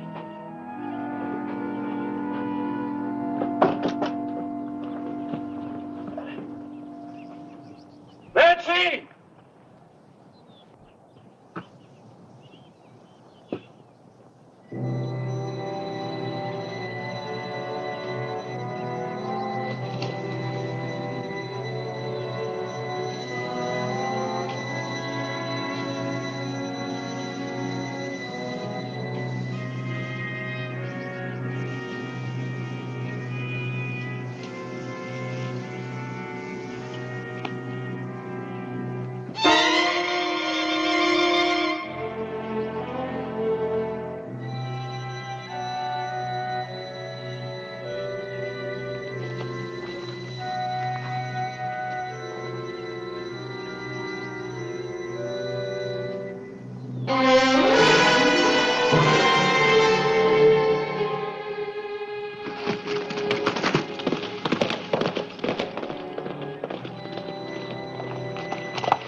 How much farther? It won't be long.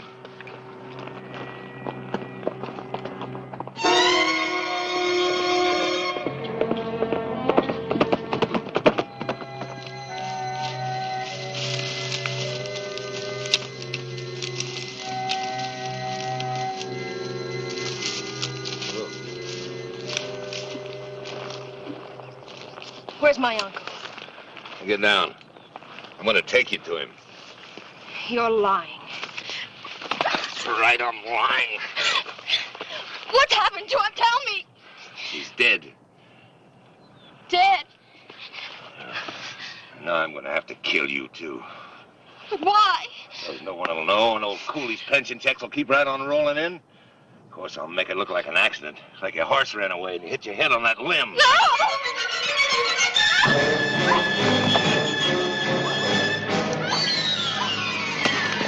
Let it go, Bert!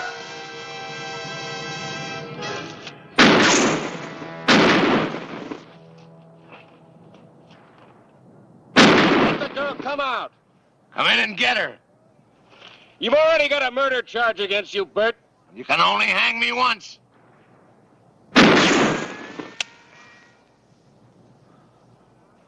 Come on out or I'm coming in after you. Come on in, but don't shoot. I'm out of shells.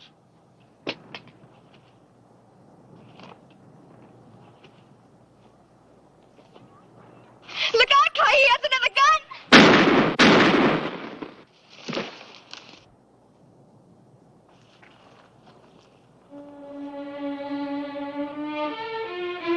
You old son of a gun.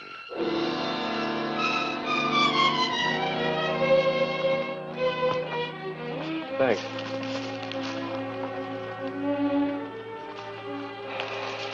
I better get him back to Tombstone. I'll come out tomorrow and pick up your uncle's things. I'll come with you.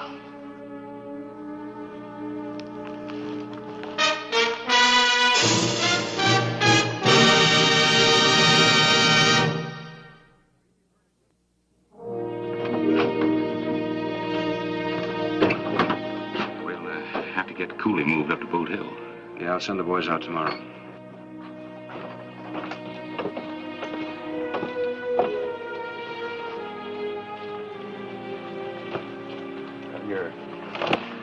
Your uncle always said he wanted to do something for you, but I'm afraid he didn't leave very much, just these and a jackpot without any gold in it. He did something for me. He brought me to Arizona. Do you really like it? Then you're not going back to Philadelphia. There were a lot of people there, but I was all alone in the city. Well, I'll ride back.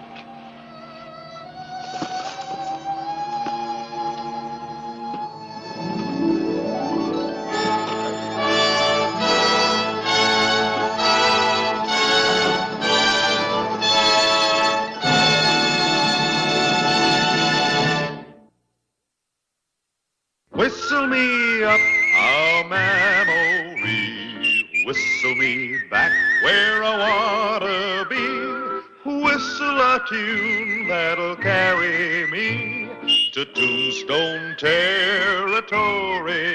If your past has run afoul of the law, it's a handy place to be, 'cause your future's just as good as your draw in Tombstone territory.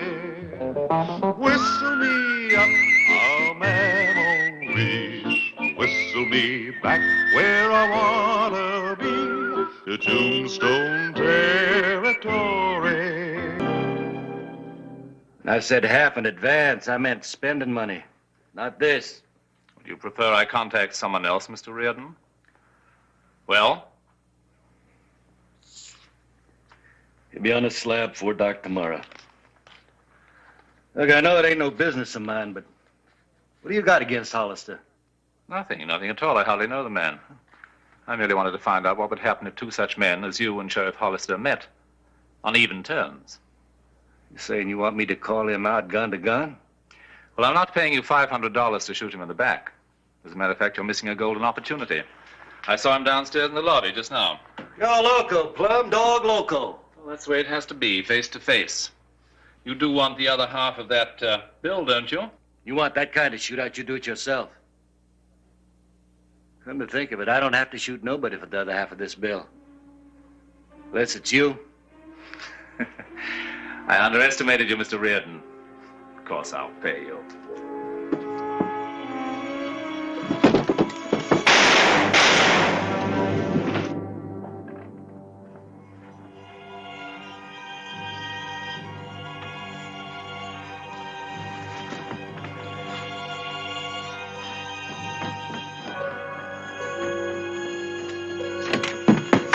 So I'm glad you came, Sheriff. I think I killed him. All right, get back to your rooms.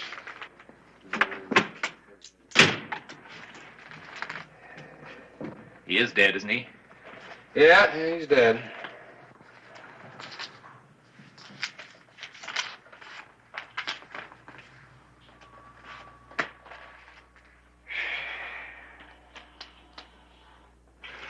Maybe you better tell me what happened. Well, he forced his way into my room at gunpoint and tried to rob me. I had to do it. Poor fellow. Well, this poor fellow just happens to be Deke Reardon, a known killer. Could be you've done the territory a favor. Good heavens.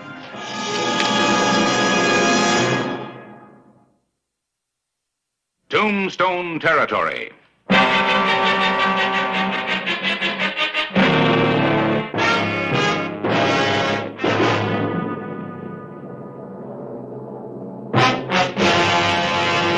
An actual account from the pages of my newspaper, the Tombstone Epitaph. This is the way it happened, in the town too tough to die.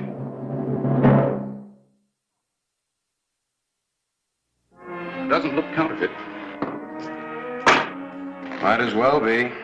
It's not worth a nickel without the missing half. Just a piece of paper. Unless Reardon knew that he was going to get the rest of the bill. Well, it's too late now. Just goes to prove you can't take it with you. Harris, what do you know about Armed Rooster? One of Europe's foremost journalists. Out here to do a series of articles on the American frontier. Well, you know all that. What's bothering you, Clay? Why all the questions? Something just doesn't sit right. Reardon wasn't a thief. He was a hired gun, a professional killer. Are you suggesting he wanted to kill Armbruster? Could be. Well, I've heard some wild-haired things in my day, but this one tops the list. Your own words prove you're wrong. You said that Reardon was a hired gun, right? Right. Well, a hired killer has to be hired. Whoever does the hiring usually has a reason for wanting somebody killed. Now, who would want to have Armbruster killed? Whoever has the other part of this. And the reason? Whoever this mysterious somebody is, he must have some reason. Well, one of my customers.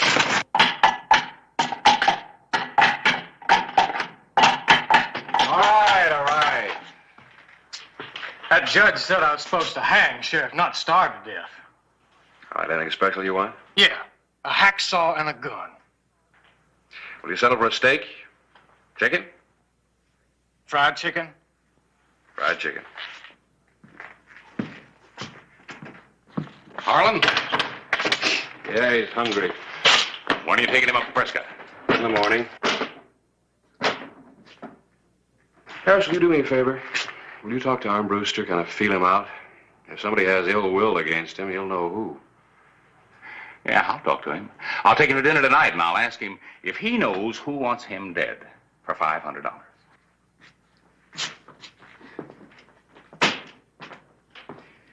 You'll probably hear him laughing all the way here from the hotel.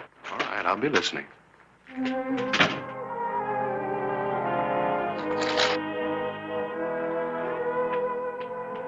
Thank you. That'll be all.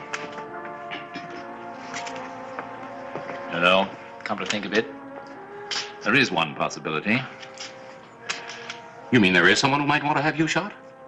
Well, who, man? Who? Well, he's threatened me repeatedly. I never imagined that... Well, for heaven's sake, Armbruster, who is it? My foreign editor. He's warned me that he'd have me shot on numerous occasions for not honoring deadlines. Well, right now, I don't blame him. I'll report that to Hollister. You're quite friendly with the sheriff, aren't you? Oh, we get along most of the time. You know, I read an article that you did on that Harlan case. You covered it very thoroughly last September, I think. October 3rd to 7th. Do you think you could prevail upon the noble sheriff to let me interview the Harlan boy? Well, I'm afraid you're a little late for that. Sheriff's leaving with him in the morning for the capital. Well, it's still quite early. How about tonight? Well, I don't know. Maybe. Clay's funny about things like that. Boys under a death sentence. Why do you want to see him? Well, I intend to devote a whole series of articles on the sudden and violent deaths brought about by the criminal element in your great American West. Well, let's go. I'll ask him. Thank you, my dear colleague. My pleasure, my dear colleague.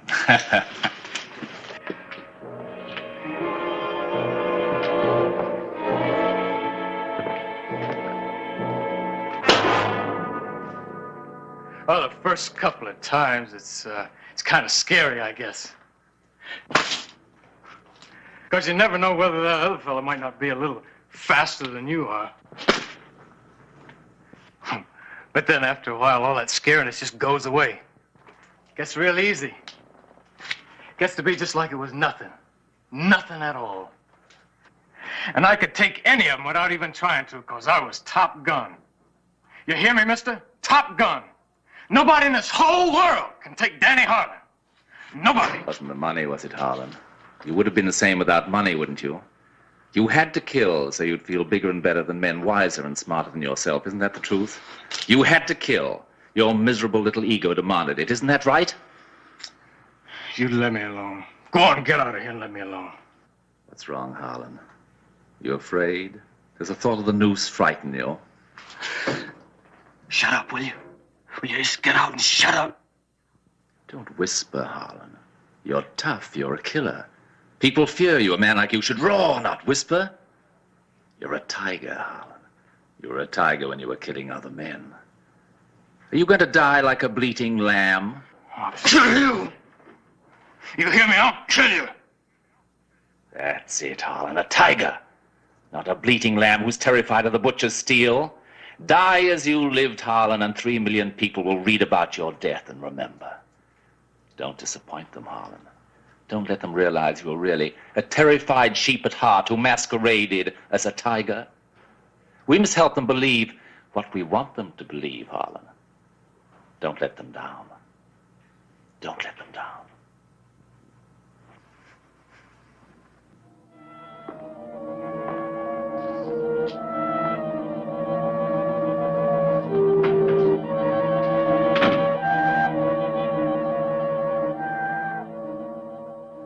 300 miles of rugged mountain country.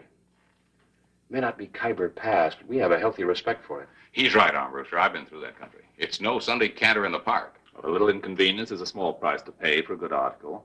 It should be interesting to compare the hangings at your territorial capital with those at our prisons in England. Look, Mr. Armbruster, it's my job to get this man to Prescott, not run guided tours. The answer is still no. I'm sorry. Look, Sheriff. Good night, gentlemen. I'll get my sleep.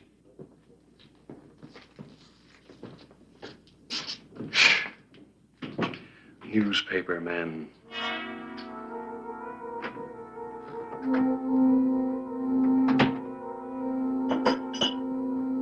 Good evening, Mr. Armbruster. Why, Dr. Froelich, this is a surprise. It's a long way from St. Louis. What brings you here to Tombstone? You, Mr. Armbruster. Well, surely my article on your most excellent sanitarium wasn't that bad. Your description of the mental processes of some of my psychopathic cases was very interesting. Thank you. As a matter of fact, so interesting that I made it a point to acquire and read more for your writings. You flatter me. Flattery is not my intention, Mr. Armbruster. I haven't traveled 1,000 miles for that. You made a gentleman's agreement that you would remain in my care. Since you won't help yourself, I have come to help you. Help me? You're a very sick man, and you're aware of your sickness. It shows like a beacon in your writing.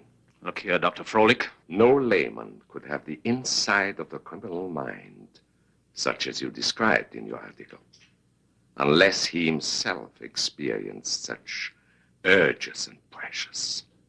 I appreciate your concern, Doctor, but I haven't the time to discuss it now. And now, if you'll excuse me, I have things to do. I had hoped you would be cooperative. Come back to my sanitarium and let me help you. It's getting late, Doctor. Do you mind? Then I will have to help you despite of yourself, Mr. Armbruster. And what do you mean by that? I shall be forced to have you brought there. I'm sorry you had to say that. Let go!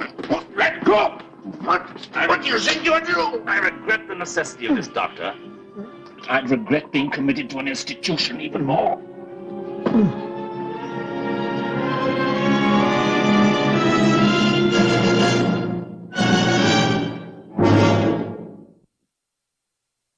July 5, 1887. Dan Harlan started on his final journey, 300 miles, to end with a 6-foot drop through the gallows trap. Good morning, gentlemen. I thought I told you I didn't want you along. I meant it. I have no doubt of that, Sheriff, but as you Americans are so fond of declaiming, this is a free country. Well, you're persistent. Old world tenacity, Sheriff. All right. I guess I can't keep you from tagging along, but there's no law says I got to nursemaid you. You're on your own. Of course. What, he's going with us? Like he says, it's a free country. Hold down the town. Let's go.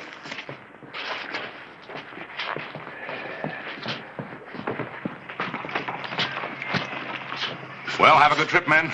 I fully intend to. Oh, yeah. Swell trip.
a little easier for you.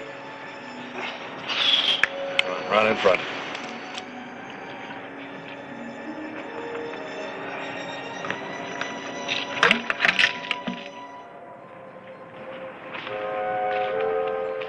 I told you I wasn't going to nursemaid you, but you better save that. We got a long way to go to the next water hole.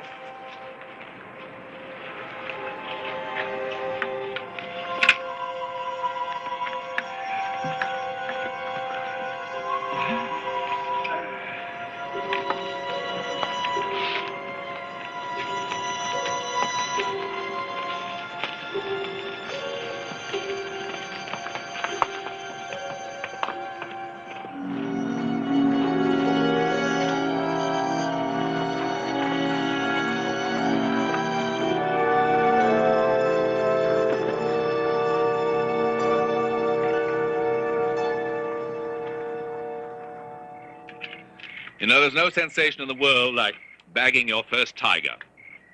You've never seen a Bengal tiger, have you, Sheriff? Oh, tiger. Well, I've seen lots of mountain lions, but no tigers. Oh, it's no comparison. In my opinion, the Bengal tiger is the king of beasts. Comparing him with an American mountain lion is like comparing a wolf to a lamb. I've always admired these wild creatures that struggle so fiercely for their freedom, preferring death to submission. No Judas goat leads them meekly to the butcher's blade. If they have to die, they die fighting. And I've known more than one that escaped what was thought to be certain death or capture. Yeah, I suppose so. Come on, Harlan, finish it up. It's time to roll in.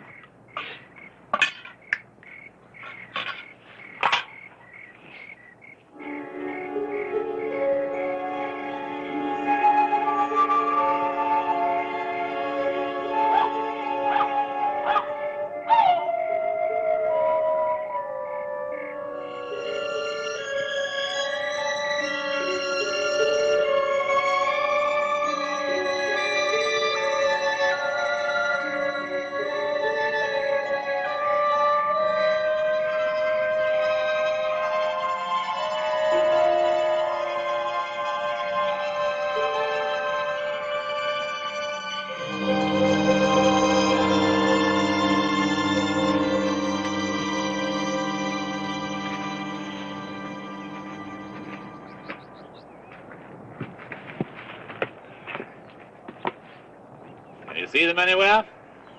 They can't have strayed very far. Yeah, over there. You get breakfast started while I round him up. Keep an eye on him. All right.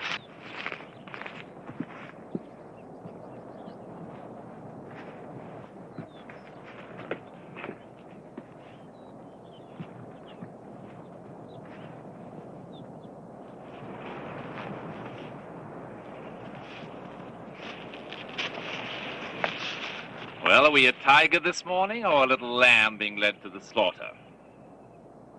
Speaking of tigers, they need claws, don't they? Well, I'm waiting for your answer. I ain't no stinking sheep, mister.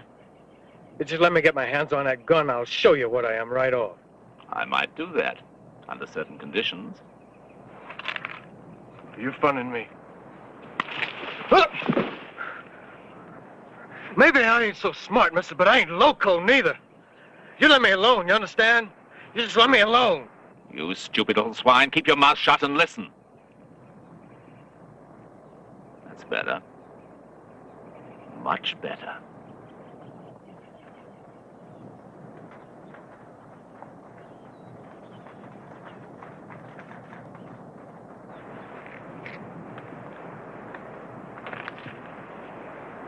One bullet. Make it count. You'll have money, a horse, and be over the border before the authorities know of your escape. All that money in one little piece of paper. Beat Hollister and you'll get the rest. If you lose, it won't matter. I ain't gonna lose, because I've been practicing drawing from the belt since I was 10.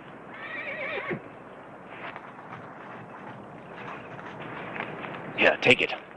That one bullet must get Hollister if you want to escape the rope. Remember that. If he lives, nothing can save you. Well, he ain't gonna live. And you can bet on that. You might say I already have. Now make it look convincing.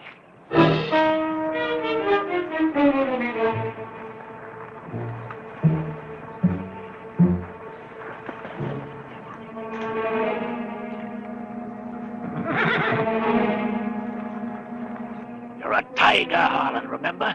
A tiger. Yeah, that's right. Tiger.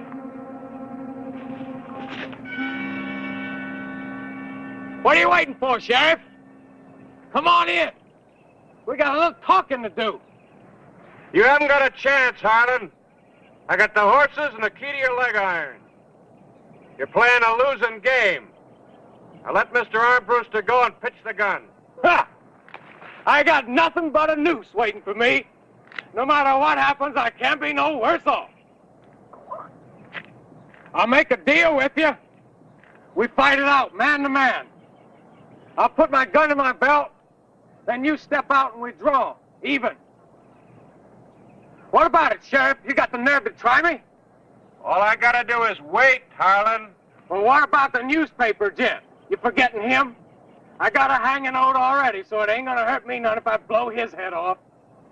Make up your mind, Sheriff. All right. Turn him loose.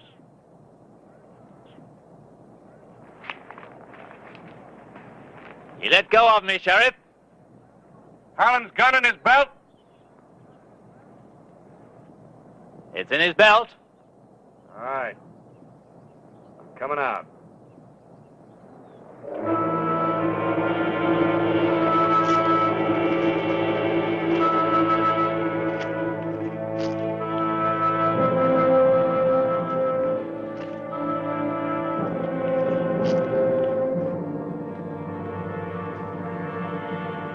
Go ahead.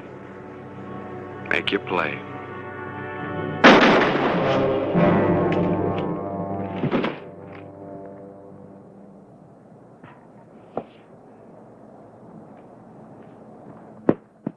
Is it bad? No, it's just bloody. How about him? Dead? What happened, Armbruster? Seems like you gave him his chance to die a little sooner. For the life of me, I couldn't say. One moment I was walking past him, the next he had my throat in a death grip, and my gun in his hand. Let's get that wound dressed.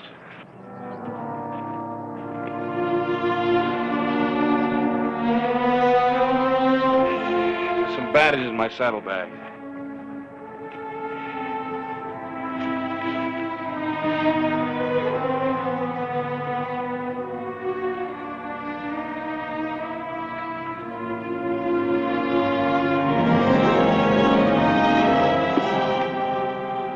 What is it, Sheriff?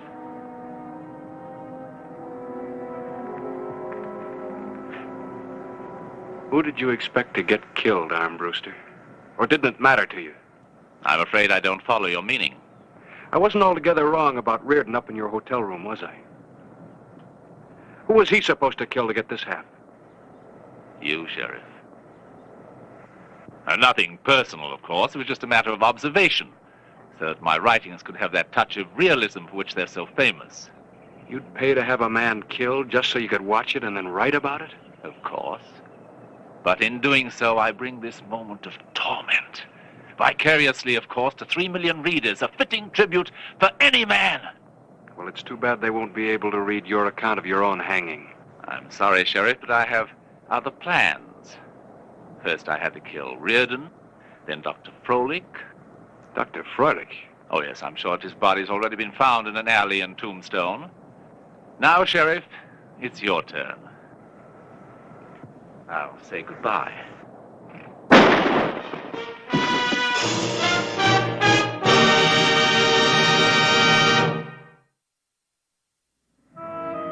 It is mortal, isn't it? I'd say so. One might talk about observation. If I'd been a true student of the West or of gunfighters, this would never have occurred. How do you figure? That other gun you wear, I thought it was just a spare, or Perhaps for show. I standing with a revolver in my fist. I never could have believed you would have outdrawn me with your left hand. It's my business. Yours was writing. Yes, and I had a great many things wrong, it seems. You know, I have no difficulty at all in speaking and no great sensation of pain. Just a growing weariness. Not very much to write about, after all.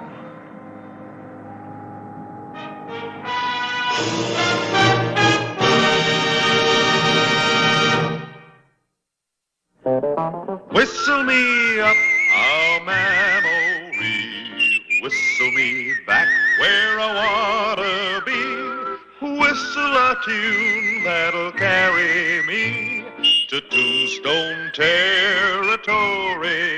If your past has run afoul of the law, it's a handy place to be, 'cause your future's just as good as your draw in Tombstone territory. Whistle me up a memory, whistle me back where I wanna be, to Tombstone territory. What are you doing? Adding up the day's take and fines? Yeah, and deducting what it costs to feed the prisoners. Well, it's no wonder the jails are supported by the taxpayers. I just can't make a nickel. You the sheriff? That's right. I'm from Sunglow. Logan and his gang taking over the town again. Where's your sheriff? Logan killed him. Okay, put him in the chair. Well, he's not hurt. Pure exhaustion. He'll come around. Yeah. Wait. I'm coming with you. Look, Harris, this is law business, gun business. Yes, newspaper business, too.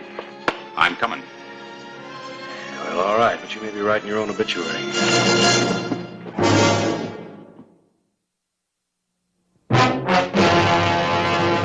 An actual account from the pages of my newspaper, the Tombstone Epitaph.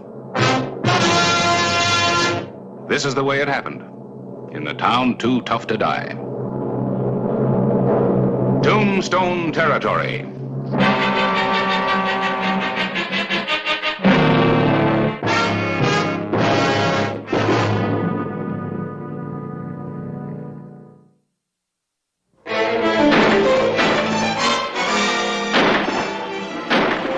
High noon of July 16, 1884 was one Sunglow wouldn't forget. Harvey Logan and his men had taken over the town. Lawless, gunslinging desperados helped themselves to anything they wanted. Get your hands out of your pocket. Now you listen to me. My boys came to this town to have a little fun and lap up some of your hospitality. Now, ain't that clear enough? Look here, you can't go around beating up people. Who's going to stop us? You, Mayor? The law, public opinion, decency. There'll be troops from Fort Machuca here this time tomorrow. By that time, we're going to be up in the hills. Now, why don't you people just leave me and go on about your business? Maybe it would be better if we just went about our business, Mayor. I'm sure Mr. Logan and his men meant no harm. No harm in terrorizing a town? I don't like you. Now get him out of here. Now it's time for the rest of you boys to unwind. Whiskey! Yes, sir.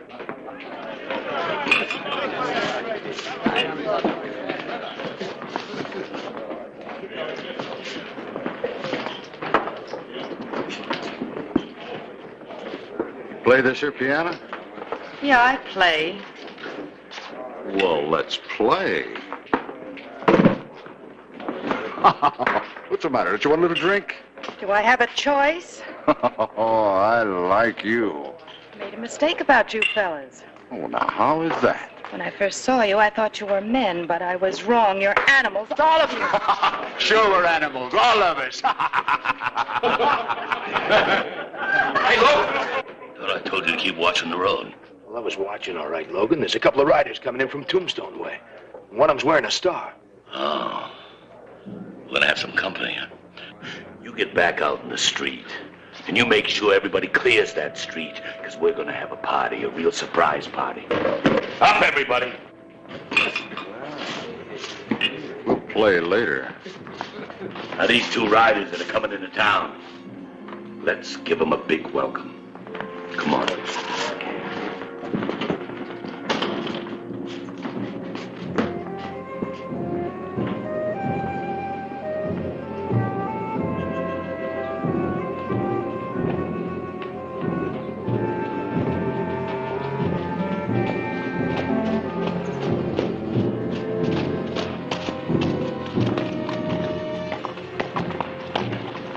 Awful quiet. Yeah, like back east.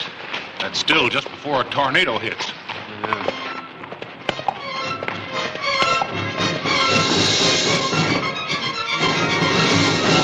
That's far enough. Well, Clay Hollister. Tell me something, boys. Did you come here to join the local sheriff in his grave? You've got just 10 minutes to hand over his murderer and then get out, Logan. You hear that, boys? He's putting a time limit on our fun. I'm giving you just 2 seconds to drop your guns. This'll catch up with you, boy. Just a matter of time. You can't take over a town. I already have. Now, you drop those guns down. Do just like I tell you, or there won't be no witnesses. I believe you. Get down. Hurry up!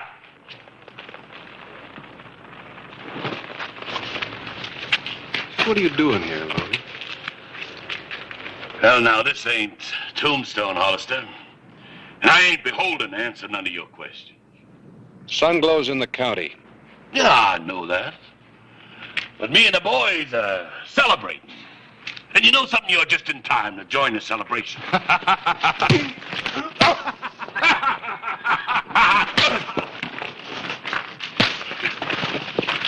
I told you to hold him.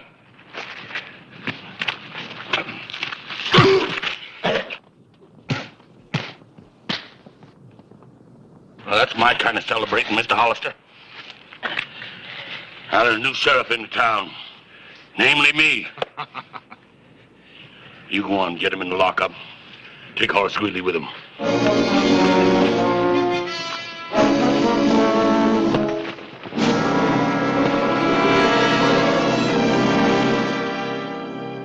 I still think you made a mistake not bringing a posse.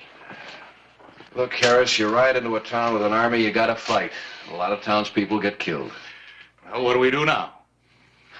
There's only one thing to do. Sit down, relax. Relax. Well, you said you wanted a story. Go ahead and write it. How about that? Hey, you. Yes, sir, Mr. Logan. Send that girl over here, the one playing the pianos. Yes, sir. Right away. Anna. Logan would like to speak with you.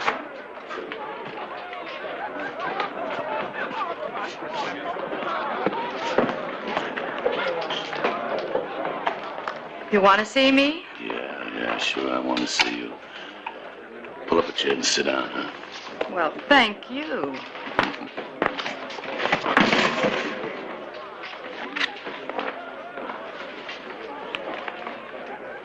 Have a drink?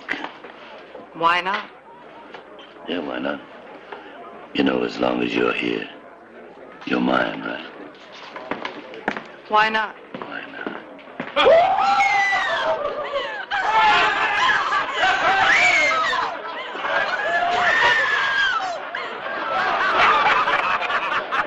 Let that girl alone. Who's gonna make me? Mr. Logan, I know this girl. Are you just going to stand there and let that animal do this? Oh, I promised my boys a high time, honey. You wouldn't want I should break my promise, huh? Listen, if you want any favors from me, you do one for me. Now make him let her go. I like a girl with spirit. All right. Hey, Denver, let her go. What are you talking about?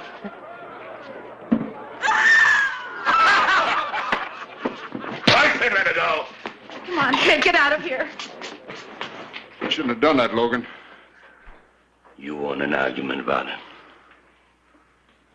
You get on over to jail with Chris. And don't you leave there till I told you different.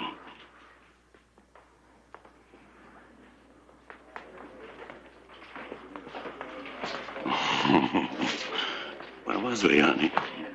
I was just about to pretty up a bit. Hey, that's a good idea. The prettier the better. I'll be right back.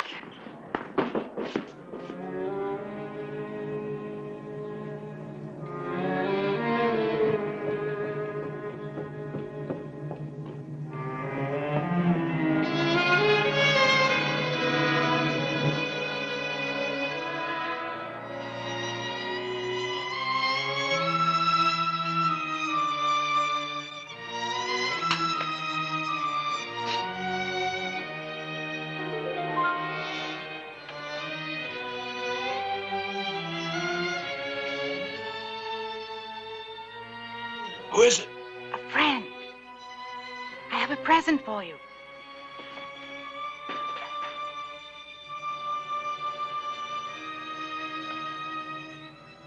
Pull it out. Thanks, friend.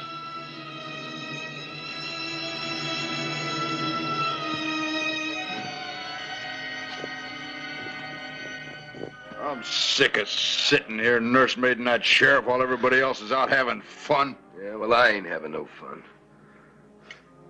You know, we ought to run that tin-horn lawman in here and work him over butt good. Clay, hurry. Give me that stool.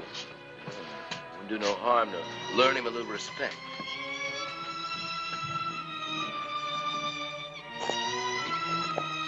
You know, if we really took care of him, then we could go out and hurrah the town again. Yeah, I like that. They're coming in here any minute.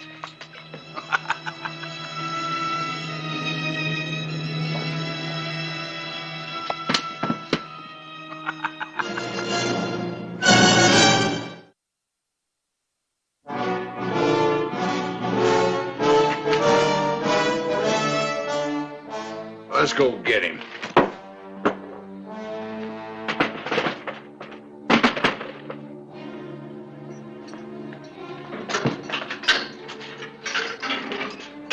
Come on out of there, Hollister.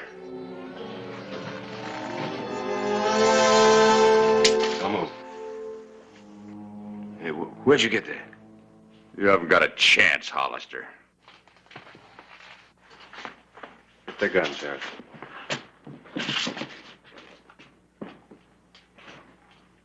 Inside. You're building a big fire, Hollister. I like it warm.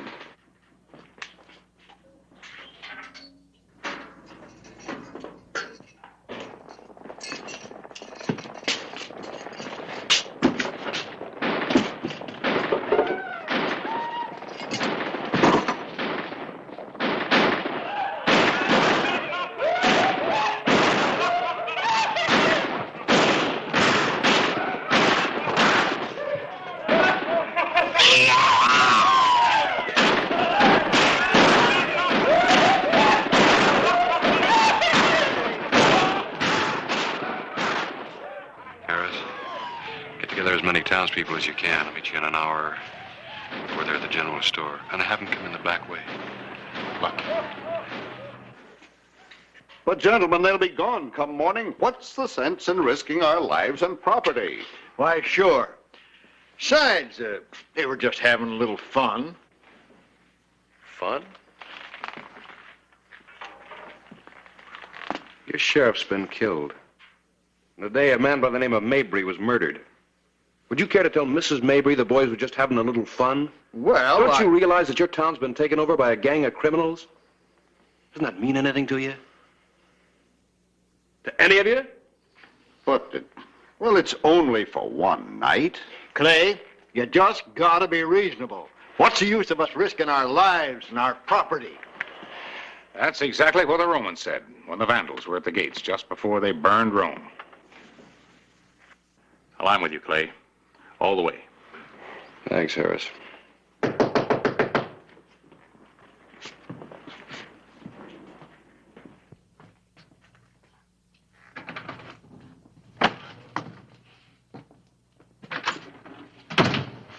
Sorry to be late, but it wasn't easy to get away.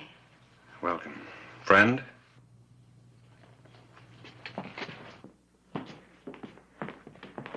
Well, of all the nerve.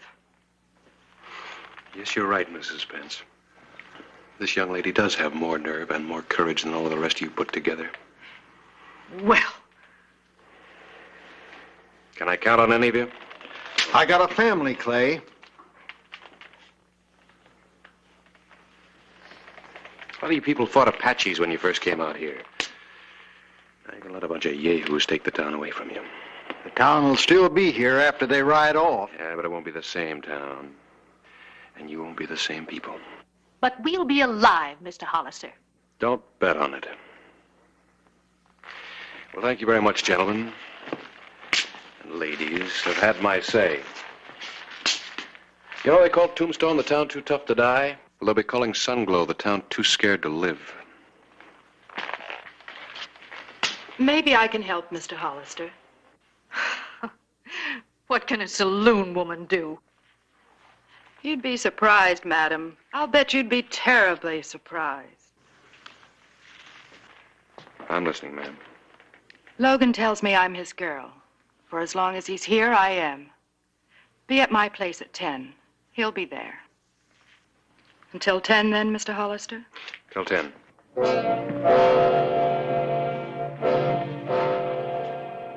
Denver? Chris?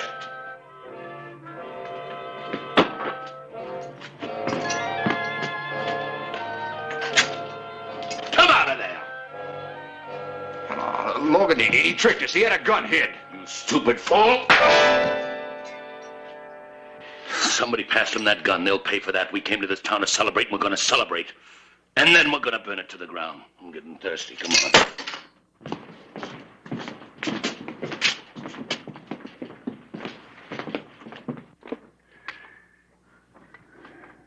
What time's it getting to be, Harris?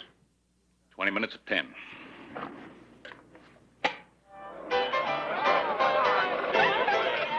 What's the matter?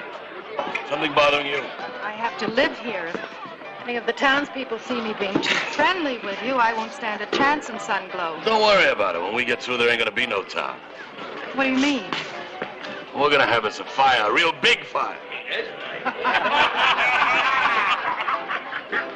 Logan, all this noise is giving me a terrible headache. Why don't we go somewhere, away from here? Like maybe my house. You need to get some food in you, and I'm a good cook. That's real hospitable of you. That's what I call real hospitality. Hey, quiet, quiet, everybody. I'm going to leave you boys for a while. Oh, and just a minute. If you see Hollister, kill him. Just a minute. I have to let Murphy know where I'm going. Don't keep me waiting. Murphy? I'm to stand up and be counted. They're going to burn the town. Tell Hollister he's in the general store and go in the back way. Smile, Murphy, smile. A man can take just so much. Just so much.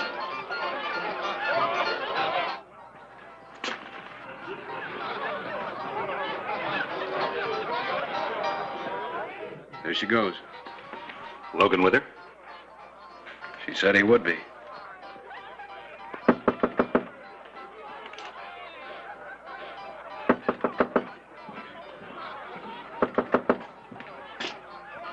Who is it? Name's Murphy. Bartender at the saloon. Let him in.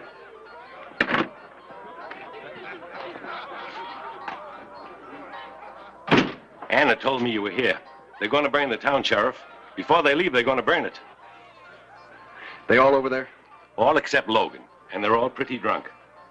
Yeah, well, maybe we can sober them up. You got a gun behind the bar? Yeah? Will you use it? I'll use it. Good enough. You go on back there. Me and my army here will be right over.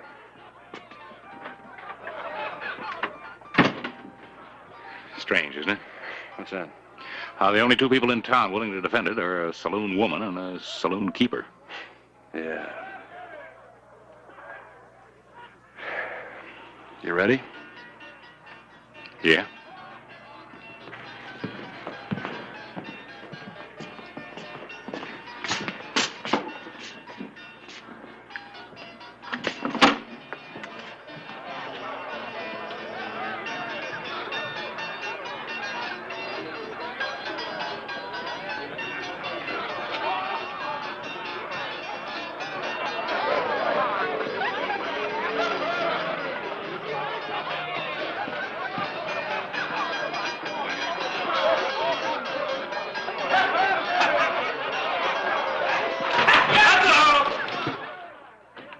Turn around, drop your guns. My men are covering you.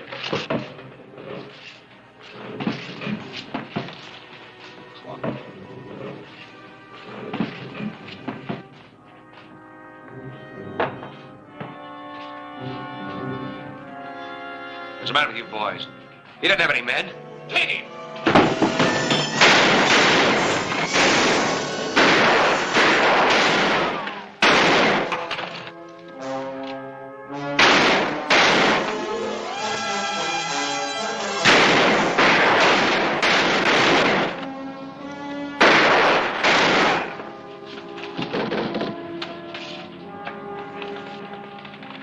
Any more?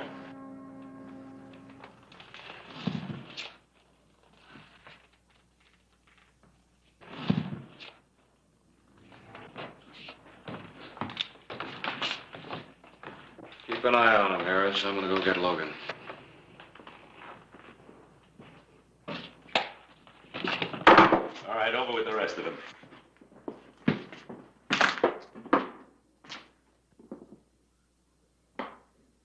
Who ain't got no men?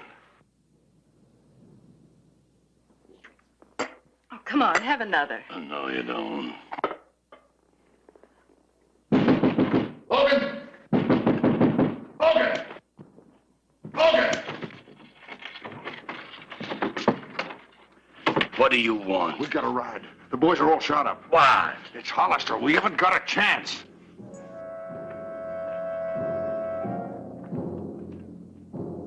Logan! Come on out with your hands in the air. Do like I say, Logan, you'll live longer. You go around the back, we'll catch him in a crossfire. No. Go on, get down. Logan! Are you coming out or am I coming in?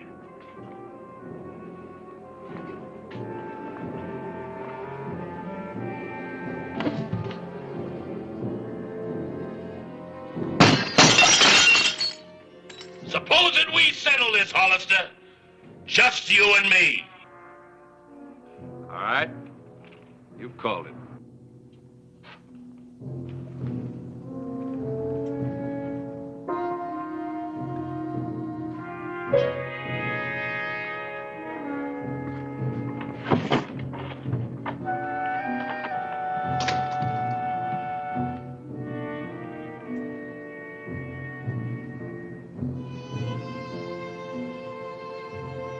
Give you one more chance to throw away the gun, Logan. You ready, Hollister? Make your move.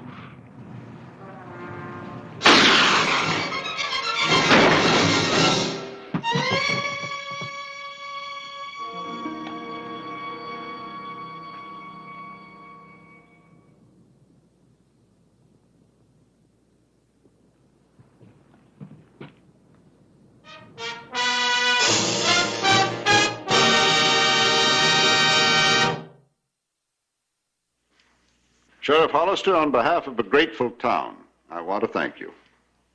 Well, Mr. Mayor, if it hadn't been for this young lady, you wouldn't have a town. How about thanking her? Mr. Hollister, Sunglow has no place for a woman like her. She's no better than the rest of the riffraff. And the way she carried on with that outlaw. You coming, Mayor? Yes, dear, Mrs. Spence, There are two kind of women in the West. There's the nice, respectable kind like you, and there's Anna's kind of woman that just does with what she has. When a crisis came to your town, which kind got up and fought?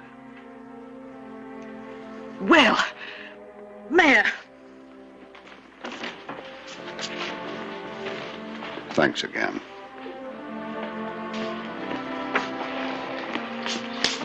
Anna, why don't you come to Tombstone? Make a new start.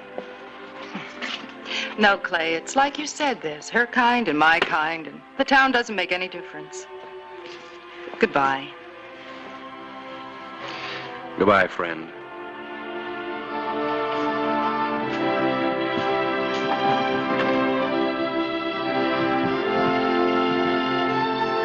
That's quite a girl. Someday they'll be writing books about women like her. Yeah? Come on, Horace Greeley. You got a story to write.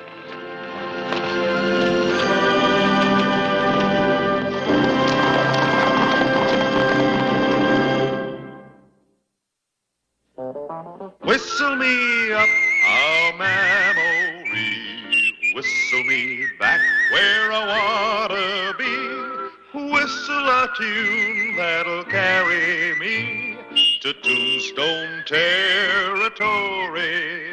If your past has run afoul of the law, it's a handy place to be. 'Cause your future's just as good as your draw in Tombstone territory.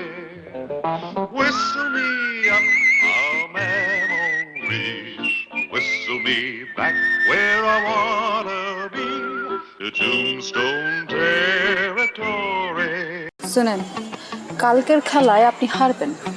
বাবা, confidence দেখছো মেয়ে?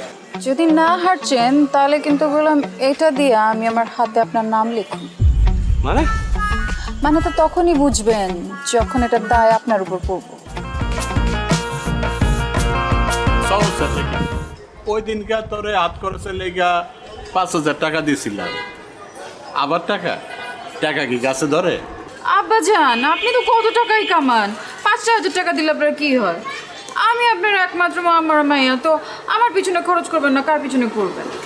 আমার একটা কুর্তি পছন্দ হয়েছে, ওই কুর্তি আমি কিনতে চাই। কুর্তি মূর্তি লেহেঙ্গা ওড়না এসব দিয়ে তো ঘর বইরে গেছে, হাঁটুনের বি জায়গা নাই। মন চায় তোর এগুলা নাইজেরিয়া, বুলগেরিয়া আর উগান্ডায় পাঠাইয়া দিই। আচ্ছা, এত কিছু কিনার দরকার নাকি? কি করতেছেন আব্বা? একটা শখ করছি, শখের দাম লাখ টাকা। শখ যদি না মিটে তাহলে এই জীবন রেখা লাভ কি? আপনি যদি আমার টাকা না দিচ্ছেন তাহলে কিন্তু আমি কয়ে দিলাম ব্লেড দিয়ে হাত কেটে নাম লেখা ফেলাম। আচ্ছা, ব্লেড দিয়ে এই কুর্তির লেগে হাত কাটানোর দরকার নাই। আমি বাইরে যাওয়ানোর সময় তোর টাকা দিয়ে যাব। থ্যাংক ইউ আব্বা।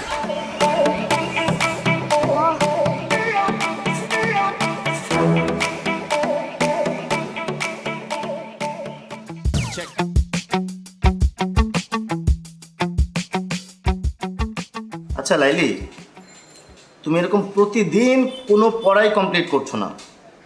আমি কিন্তু তোমাকে আর পড়াতে আসবো না। আসেন না, আপনারা ক্যাটাই করছে আইতে, আমি কইছি শেষ পর্যন্ত তোমার বাবার কাছে আমাকে কমপ্লেন করতে হবে। আপনি আমার বাপের কাছে কমপ্লেন করবেন? পড়াশোনা করছো না, বাবার কাছে কমপ্লেন করবো না? অবশ্যই করবো। ঠিক আছে, আপনি যান, আপনি আমার বাপের কাছে কমপ্লেন করেন, এদিকে আমি ব্লেড দিয়ে হাত কেটে আপনার হাতের নাম লেখা রাখবো এখান দিয়ে। দেখো, এইবার না হয় আমি তোমার বাবার কাছে কমপ্লেন করবো না, কিন্তু তুমি যদি পরীক্ষায় ডাব্বা মারো তাহলে তো আবার আমি শেষ।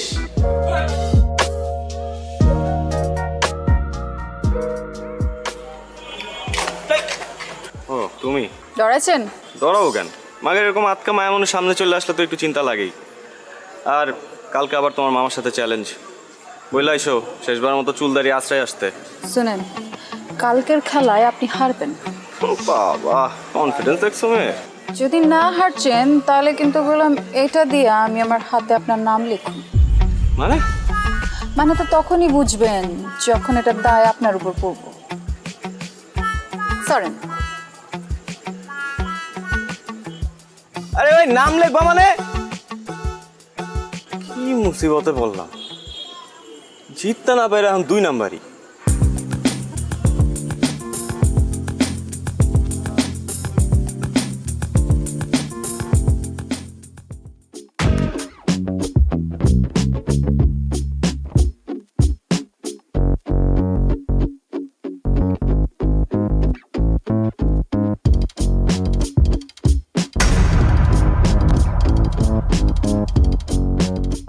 কি সমস্যা?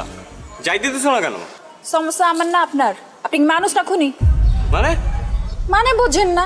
কালকে কি করছেন? কাচির লগে কি মিলাচ্ছেন? পেট খারাপের ওষুধ। দেখো এখন কিন্তু বাড়াবাড়ি হইতেছে। তোমরা কাচ্চি খাইতে চাইছো, আমি খাওয়াইছি ব্যাস। কারণ কারো যদি পেট পাতলা হয়ে যায়, কেউ যদি হজম করতে না পারে, সেটা তো তার সমস্যা, আমার না। বাড়াবাড়ি আমরা করছি না আপনারা করছেন? মানে ইচ্ছে করে আপনারা খান নাই কালকে, তাই না? যাতে আমার লগে প্রতিশোধ নিতে পারেন। আর যদি নিতে চাই, সেটা কি দোষ? 3-3 ঘুরি চ্যাম্পিয়ন আমি, তোমার কারণে আমার হারতে হয়েছে। হারছেন তো কি ইচ্ছে? মাঝে মাঝে কিছু জিতবার লাগা কিছু হারতে হয়।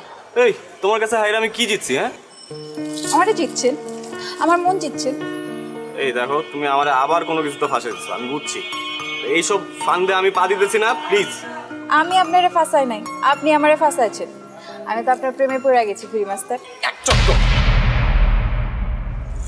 আপনি আমার মারবেন, মারেন, কাটতেও ফালান, কিন্তু আমি আপনার ভালোবাসি, এটাই সাইন্স। হ্যাঁ, এর জন্যই তো সায়েন্সে মারো ডাব্বা। যতই অপমান করেন, শাদি তো আপনার আমার লগে হইব। তোমার মতো মেয়ের সাথে শাদি দূরে থাক, প্রেম পর্যন্ত করতে রাজি নাই আমি। হ্যাঁ, আর এইসব ব্লেড ফেড দিয়ে কোনো কাজ হবে না, আমি ভয় পাই না আর। দেখো চন্দ্র, তুমি কি করো।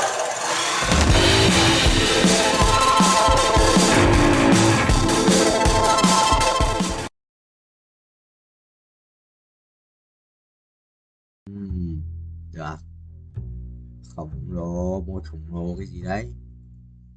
Mở ruồn. Cảnh vệ. Thần dương, 2 thần dương vật ở nhau. 2 khổng lồ. À không. Cảnh vệ xử lý ngang rồi, xong. Nhà tranh bài của tớ làm ơn đấy. Đâu đấy? Mày phải đấy nhở? Cứ chơi chứ. 14 lap nhanh nhẹn. Bớt 4 rồi à, 1.2 à.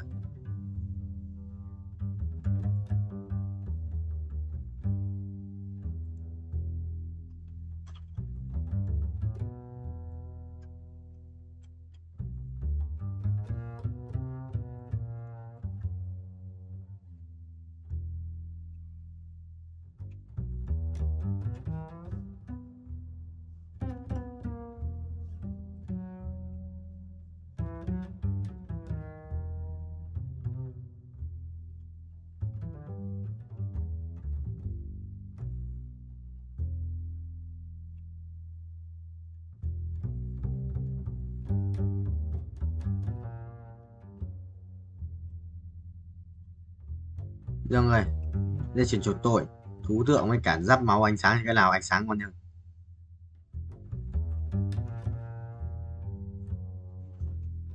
Đây mà. Bình gì?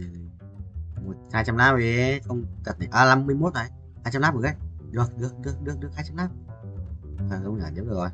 Chạm tay rồi. 19. Nếu là được 190 mà. Còn 200 lap của thầy ơi.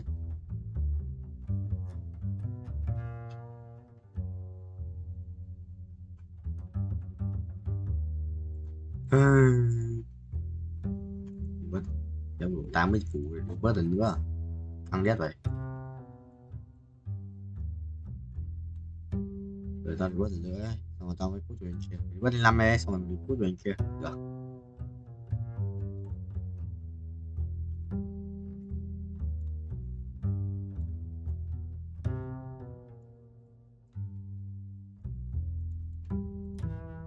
bình chia lên nhà đã chia ra bình rồi xong lên 9 nhà chia xong rồi lên 9 xong rồi lên 9 thì mình được xét gọi là bình full form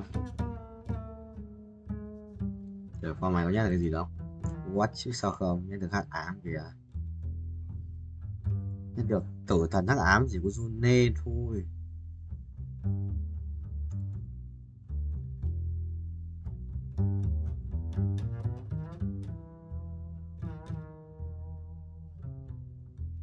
anh sẽ bay một chỗ ác quỷ nhỉ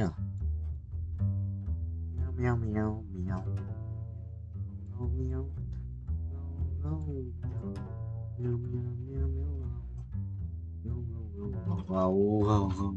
không vậy thắng quay xóa được à đầu ấy à 53 của thêm mấy lap nữa nhiều request này 200 আব্বা আম্মাই যদি তোর ছোটকালে জানতো তোর হাইটের লগে তোর গাদামির হাইটটা একটু বাড়বো, তাহলে নিজ দিয়ে এমনিতেই 6 ইঞ্চি কেটে দিত, তোর আর গাদামি বাড়তো। শুন, আব্বা আম্মা যা বলে তা কর, বিয়েটা কর, আর আমার রাস্তাটা একটু ক্লিয়ারটা কর। ও, আমি তোমার পথের কাটা না? তোরা কেউ চাস না যে আমি পড়াশোনা করে এই নিজের পায়ে দাঁড়াই? তুই তো নিজের পায়ে দাঁড়াস নাই, তুই তো আমার কাঁধের উপর ভর করে দাঁড়ায় আসছিস। এই, আসো।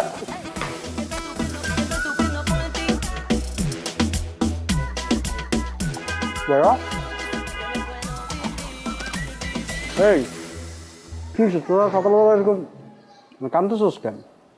আব্বাও কাঁদতেছে, আম্মাও কাঁদতেছে। আম্মা কি সকালবেলা কি সিরিয়াল দেখা শুরু করছে? তাহলে কিছু চুরি হয়েছে বাসা? কেউ মারা গেছে? কেউ কি মরার আগে হসপিটালে অ্যাডমিট হয়েছে? তাহলে কি হয়েছে? সবাই এরকম আয়োজন করে কাঁদতেছে কেন? বাবা মা বলতেছে আমার নাকি পড়াশোনার দরকার নাই, ধান থাকলে নাকি ধানের মাঝে চিটাও থাকে, আমি নাকি চিটা। হ্যাঁ, তোর তো ঠিকই বলছে। আর তুই কখনো দেখছো আব্বা আম্মা পোলাপানের সাথে মিথ্যা কথা বলে? ভাই কি ওই কথা কইছে? কইছে আমার 1 মাসের মধ্যে বিয়ে করা লাগবে, বিয়ে করা 9 মাসের মধ্যে বাচ্চা পয়দা দেওয়া লাগবে। মাত্র 9 মাস টাইম দিছে? তুই তো নির্ঘাত ফেল করবি। মানে তোর যে পড়াশোনার কন্ডিশন, তুই 9 মাসের সাথে তোর আরো মিনিমাম 4 মাস টাইম দেওয়া লাগবে, তারপর যদি 12। আচ্ছা, দোকানদাররা অবশ্য নতুন যারা বিয়ে করে তাকে টিয়ার দিকে তাকায় থাকে 2 পয়সা ইনকামের জন্য। তোর দিয়ে এটাও হবে না, তুই চিন্তা বাদ। হ্যাঁ বল। তুইও? কি? আমি আগেই সন্দেহ করছিলাম তুই আমার মায়ের পেটের ভাই না। মায়ের পেটের ভাই হলে তুই এরকম করে কথা বলতে পারতি না। তোর আমার না কোনো মিল নাই, না আছে স্বভাবের মিল, না আছে চরিত্রের মিল, না আছে তোর নিজের চেহারার মিল, গায়ের কালারের মিল, কোনো কিছু মিল নাই। বাইকটা শোন, আব্বা আম্মাই যদি তোর ছোটকালে জানতো তোর হাইটের লগে তোর গাদামির হাইটটা একটু বাড়বো, তাহলে নিজ দিয়ে এমনিতেই 6 ইঞ্চি কেটে দিত, তোর আর গাদামি বাড়তো। শুন, আব্বা আম্মা যা বলে তা কর, বিয়েটা কর, আর আমার রাস্তাটা একটু ক্লিয়ারটা কর। ও, আমি তোমার পথের কাটা না? আমি তোমার জীবনের বাধা। তোরা কেউ আমার ভালো চাস না, তোরা কেউ চাস না যে আমি পড়াশোনা করে এই নিজের পায়ে দাঁড়াই। তুই তো নিজের পায়ে দাঁড়াস নাই, তুই তো আমার কাঁধের উপর ভর করে দাঁড়ায় আসছিস। শোন, আমি তোর ছোট হিসেবে চাই তুই আব্বা আম্মার কথাটা শোন, তুই 1 মাসের মধ্যে বিয়েটা কর, আমি কবজি ডুবায়া তোর বিয়ের কাচ্চি খাবো, বুঝছস? এই, আসো।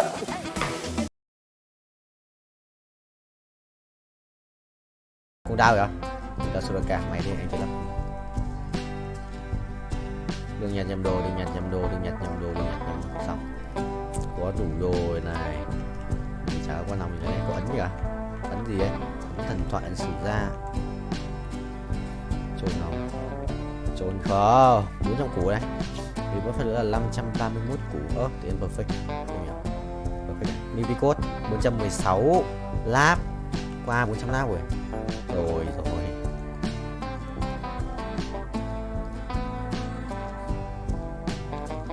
Pháp rồi xong này. Đi Lào, và này còn đồ đéo nữa.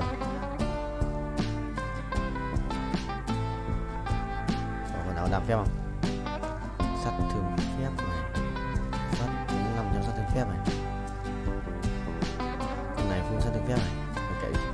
Làm đéo có gì. Là còn một cái kìm có đồ nó đéo.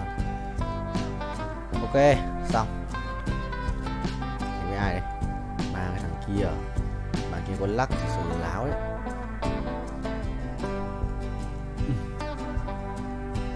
Bạn kia có lắc thì đéo dấu ấy.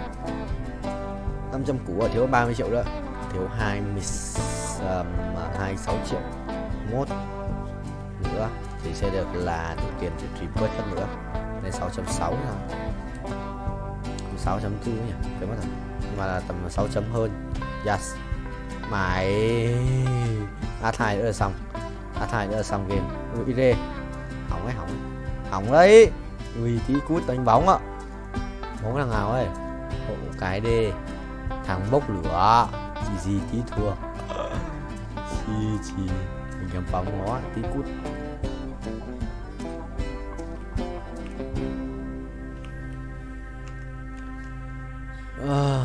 Cho thêm máu à? 19 thì làm chi? Là mình phải thắng hoặc mình cút một trong hai thằng này.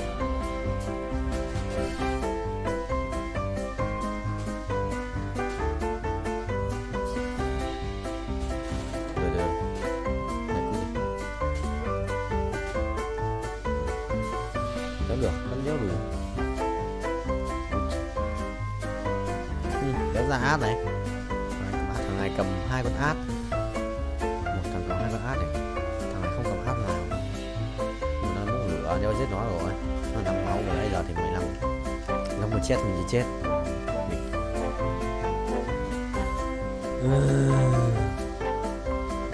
Cái thằng quay con lắc và bắn phát cho gần con át 100 phút. Cầm át rồi nhưng mà nếu là át nhở cũng mất 4 con mà không tao một bắn lỏ lắm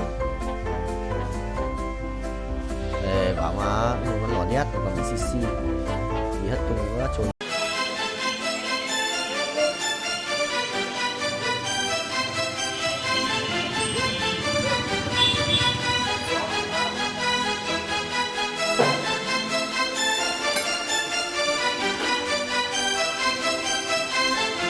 ভাই কি দেখেন? বাইকটা কি আপনার? হ্যাঁ আমার ভাই কি হয়েছে? নাম্বার প্লেট কই? সেটা দিয়ে আপনার কি দরকার? রাইট দেন। হ্যাঁ রাইট দিই, কি হয়েছে? বেরিবাদ যাবেন? না ভাই এই মুহূর্তে বেরিবাদ যাবো না ভাই। ভাই চলেন না, আমার মায়ের অসুস্থ। ভাই আমার রাইড শেষ, আমার পোলার আছে জন্মদিন, আমার তাড়াতাড়ি বাড়ি যাইতে হবে, আমি যাইতে পারবো না। তো আপনি আর একটা রাইড দেখেন, এ নিয়ে যাবো আপনারে। ভাই বিপদ তার বইলে আসেন, আমার মায়ের অসুস্থ। ভাই আপনার মা অসুস্থ থাকলে কি একজন হেল্প করতো না? এই মুহূর্তে ভাই এই বেরিবাদে আমার বাড়িটা থাকলো উল্টা দিকে, আমার যাইতে অনেক দেরি হয়ে যাবো। ভাই একটু স্যাক্রিফাইস করেন না ভাই, আমার মা অসুস্থ, আপনার মা অসুস্থ থাকলে কি আপনি করতেন না? আরে একটু বাড়াই দেবো ভাই, চলেন ভাই। আরে এই সময় বেরিবাদ কেমনে যাবো ভাই? আয়ান না, আমি তো আপনার সাথে যাইতে আছি ভাই, আমার একটু নামাই দিয়ে আসেন, খুব দরকার ভাই।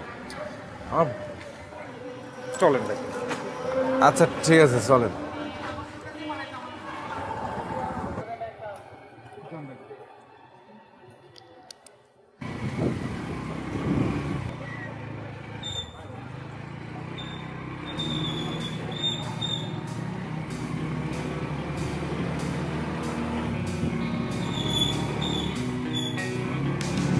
ভাই কোন দিকে?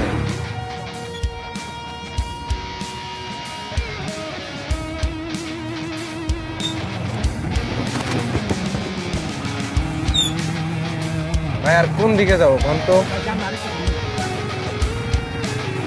সেই কখন থেকে তো সামনে সামনে করতেছে।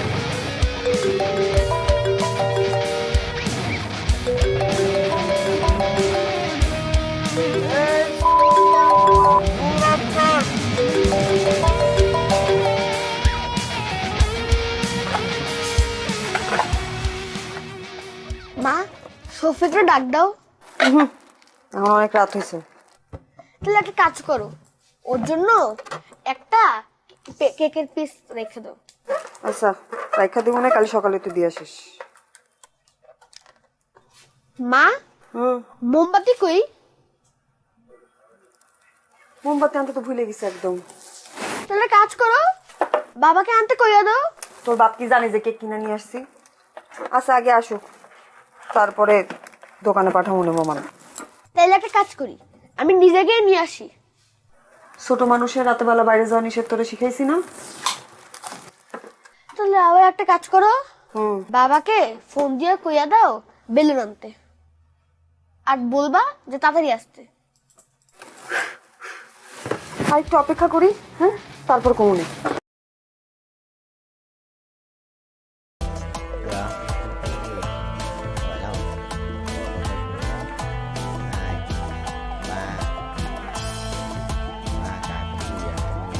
Viên Minh bao nhiêu? 5 m, ủa 50%. 35 m. Chịu thua em rồi. Mọi ngày giữa đêm tối. Chuẩn không? Ui Làm với bia này, độc dược à? Thôi cứ không quan trọng. Vụ nổ lớn, bị sẽ sẵn bài tử thần mà. Để hiểu sẽ sẵn bài. Chơi chạm đất, trải thải cái gì cái đường đâu mà chạm chứ. Là thế rồi. Đang xuống rồi, đang vòng xuống rồi, đang vòng xuống. Đang số thì binh sinh linh không? 3 2 1. Perfect một lần này.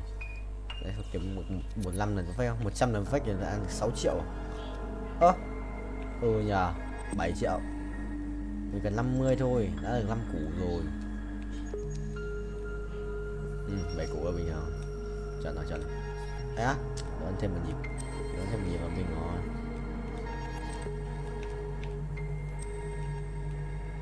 Đây chỉnh, đây chỉnh, đây chỉnh. Đây chỉnh, đây chỉnh. Đây chỉnh. Ok. Không được.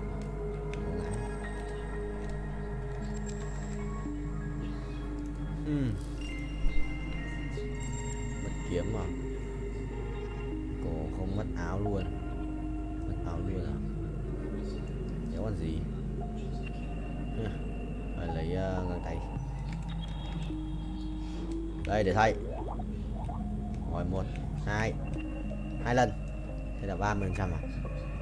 Xem bao nhiêu nhá. 30 30% bình cũng gần 5 củ ấy. 40 củ à? 2 lần được 10 củ rồi.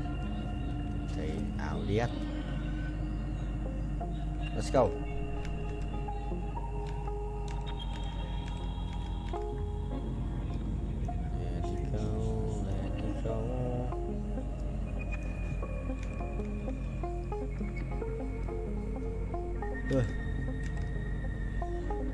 Một chiếc binh chi linh không vậy. Bánh 7 láp à? Gậy 456 triệu coin để rebirth tiếp à? Sợ khó đấy. Anh cần 50 củ rồi này. Phải chừng 40 củ tròn. Kiếm tiền từ điêu ấy. Một lần perfect này. Một lần perfect.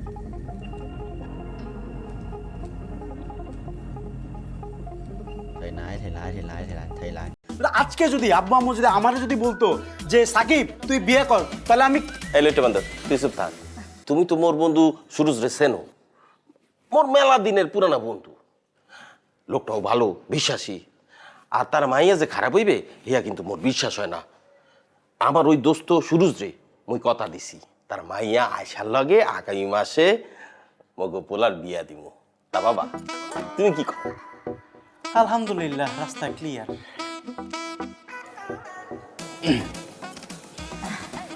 তোর বাবার একটু মাথা মোটা হইলে তাতে কি হয়েছে?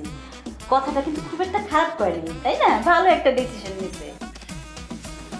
এই হ্যাঁ বেটা, ওই যাও বই। আরে বেটা বহ, যাও কই। বয় বাবা বয় রাখি।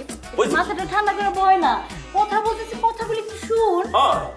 আচ্ছা, আব্বু আম্মু মন থেকে খুশিতে তোরে বিয়ে করাইতে চাইতেছে।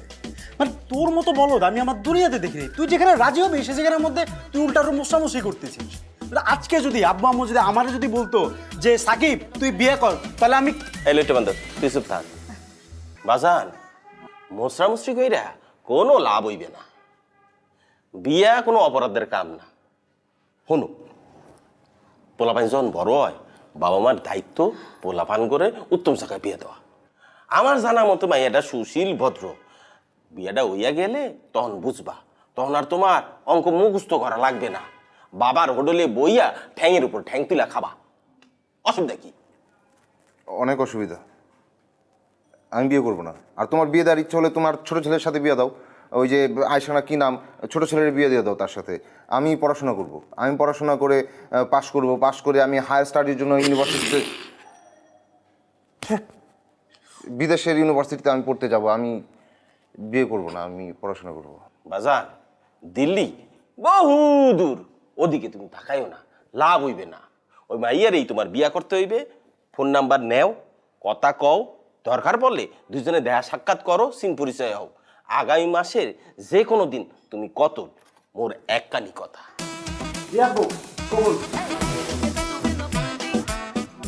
আব্বা তোরা তো জানিস তোর আব্বার মাথা গরম। যেই কথা বলে সেই কাজ না করা পর্যন্ত তার মাথাটা গরমই থাকে। তাছাড়া বাবা সবার তো আর লেখাপড়া হয় না, হয় ক? হ্যাঁ? বাবা যে বলছে বিয়ে শাদী কইরা বাবার ব্যবসাটা একটু দেখাশোনা কর, এতে করে তোর একটা নতুন জীবন হবে, একটা নতুন সংসার হবে, তাই না? জীবনটা একদম পাল্টায়া যাবে, ঝরঝরা হয়ে যাবে, তাই না? আব্বা আমার কথা শুনতে হয়। হ্যাঁ বাজান, আমার ভবিষ্যৎ এমনিও ভালো, পড়াশোনা করলেই ভবিষ্যৎ ভালো হবে। তুমি যাও এখান থেকে, যাও, আমার মেজাজ একটু গরম হয়ে যাচ্ছে, যাও এখান থেকে যাও। তোর বাবার কথাটা একটু ভালো করে মনোযোগ দিয়ে চিন্তা কর। হ্যাঁ,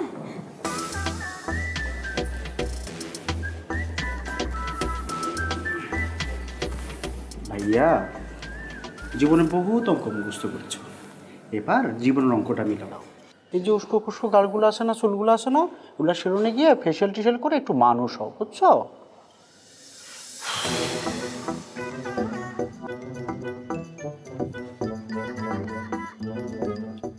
জুতাগুলো না ময়লা হয়ে গেছে, এগুলো ড্রাইওয়াশ করবো, ড্রাইওয়াশ করবো।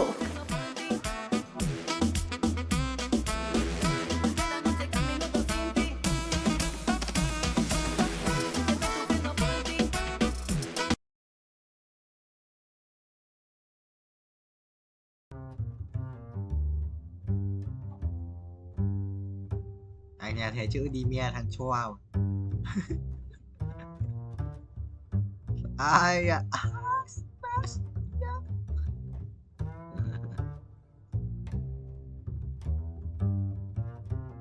Mời xa ta. Thằng Vũ rồi ông mày, ông Vũ. Chắc là mày rồi.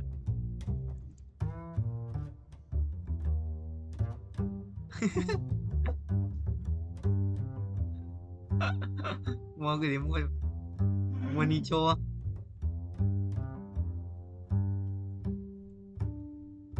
mua ni cho đi quát á em mua cái gì đi mua đi xong mất trả tiền từ qua giờ anh thấy nó toàn là thằng này các anh em một trực tiếp rồi ông vợ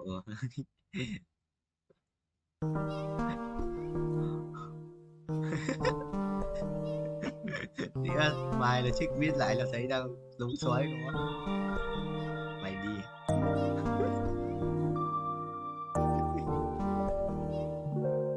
ra rồi phải không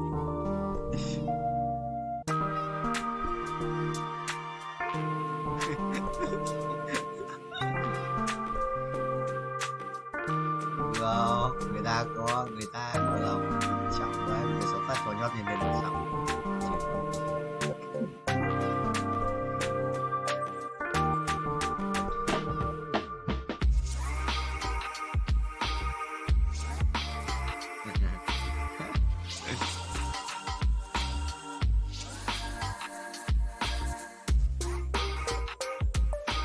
nghe gì xong một dấu nam ai không tao tắt chân cái đấy rồi tắt chân cái đấy rồi tao nhớ đây rồi mà tao tắt từ đâu tao ấn tao nhớ nghe gì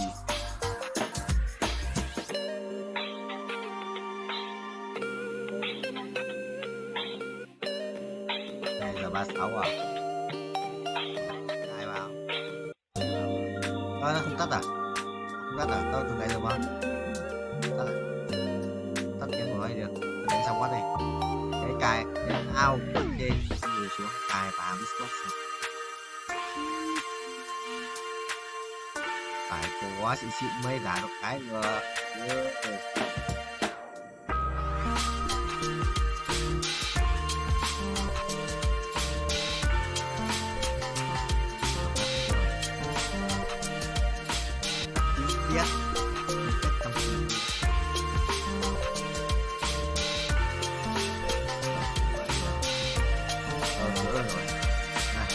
còn chưa tin nhắn rồi đúng rồi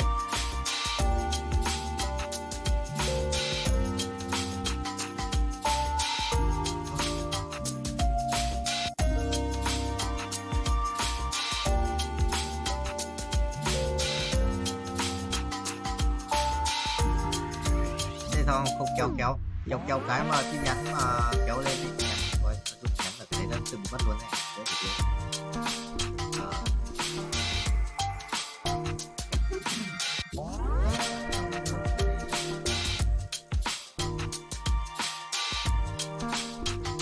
livestream này, muốn chuyển livestream tắt rồi.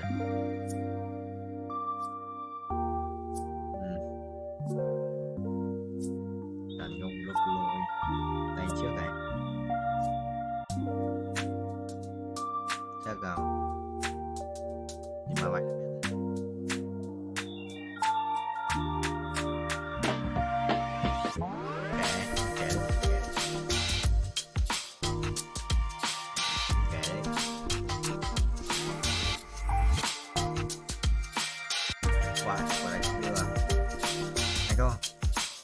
có một bài chỉ tay trước rồi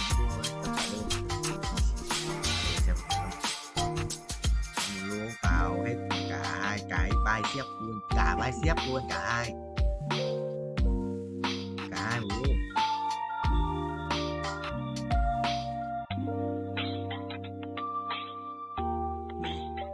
vào cả hai cái bicep, hai cái lưng bicep luôn.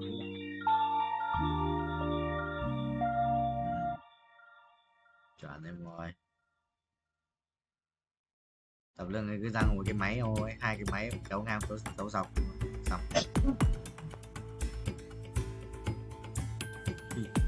Gì im. Ông kia bảo vẫn là chỉ biết ngồi chơi game.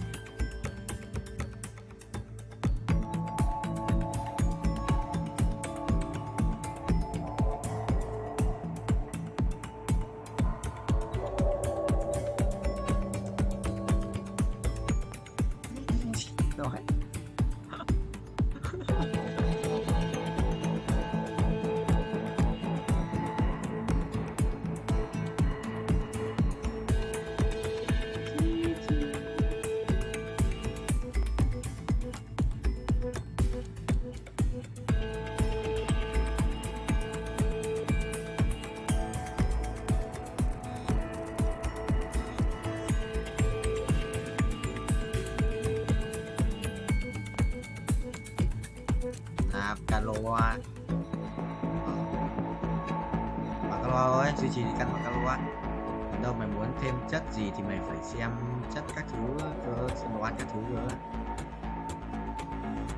Đâu không thì cân đủ caloa được.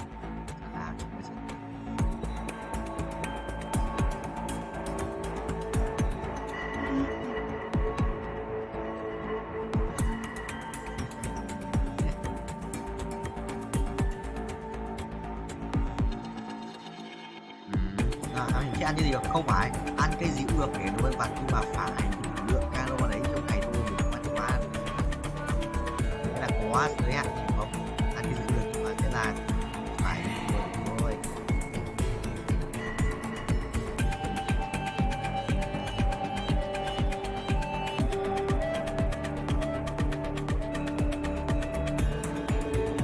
Đây thì người ta của anh biết rồi, tuần của anh biết của anh chi liệt sức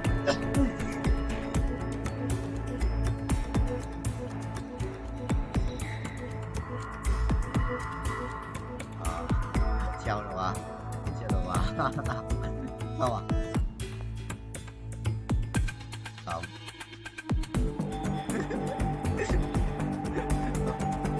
không có phép đánh này, có phép đánh như vượn này, phép chạy như nhảy linh tinh này.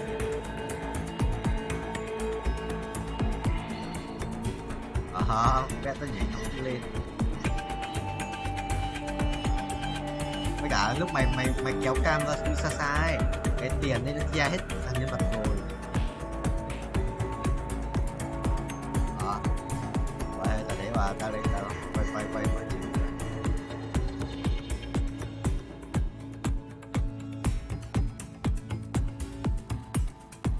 biết, nhưng mà mình sẽ cần tầm một nửa, tao còn một nửa.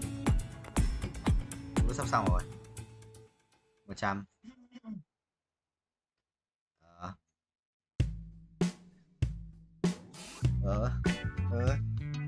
Xong được qua. Tuần 2 tuần thừa. Mấy lần mà tao chỉ quay 5 ngày nhưng cũng đâu đừng nghe, tao cũng lừa ít quay. Cũng đã lừa mất mấy ngày. Lâu ngày hôm nay 10 tiếng, hồi trước ở đấy đấy, kia thật trước làm mỗi ngày 10 tiếng đấy. Có đợt mà treo cái Autify ấy, chứ đừng nói nữa tao thật Autify.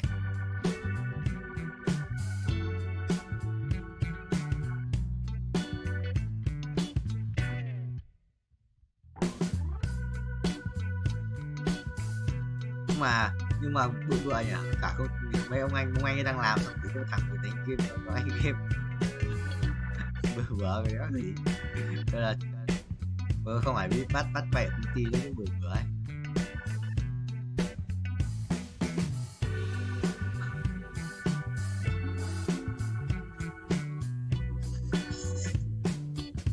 Sao nói gì khổ anh khổ.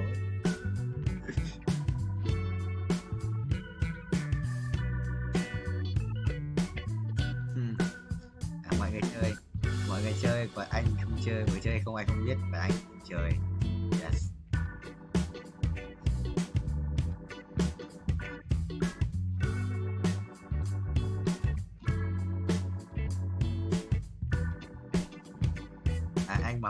Anh mà phỏng vấn đứa nào hỏi anh thấy bảo là thái độ làm việc của phòng anh như good. Yes.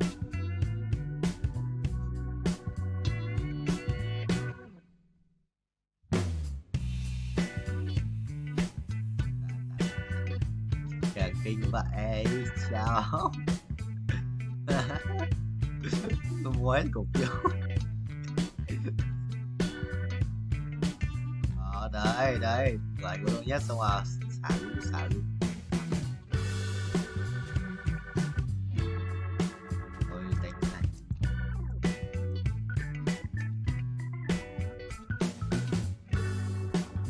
Thằng nào càng nhiều nắm càng nhiều phần trăm càng to. Bây giờ có một thằng đâu một thằng của đông môn nó bán hết đi FPT à. Chú Hoàng làm tiếng thôi. Ô đồ bên này đâu hết rồi làm.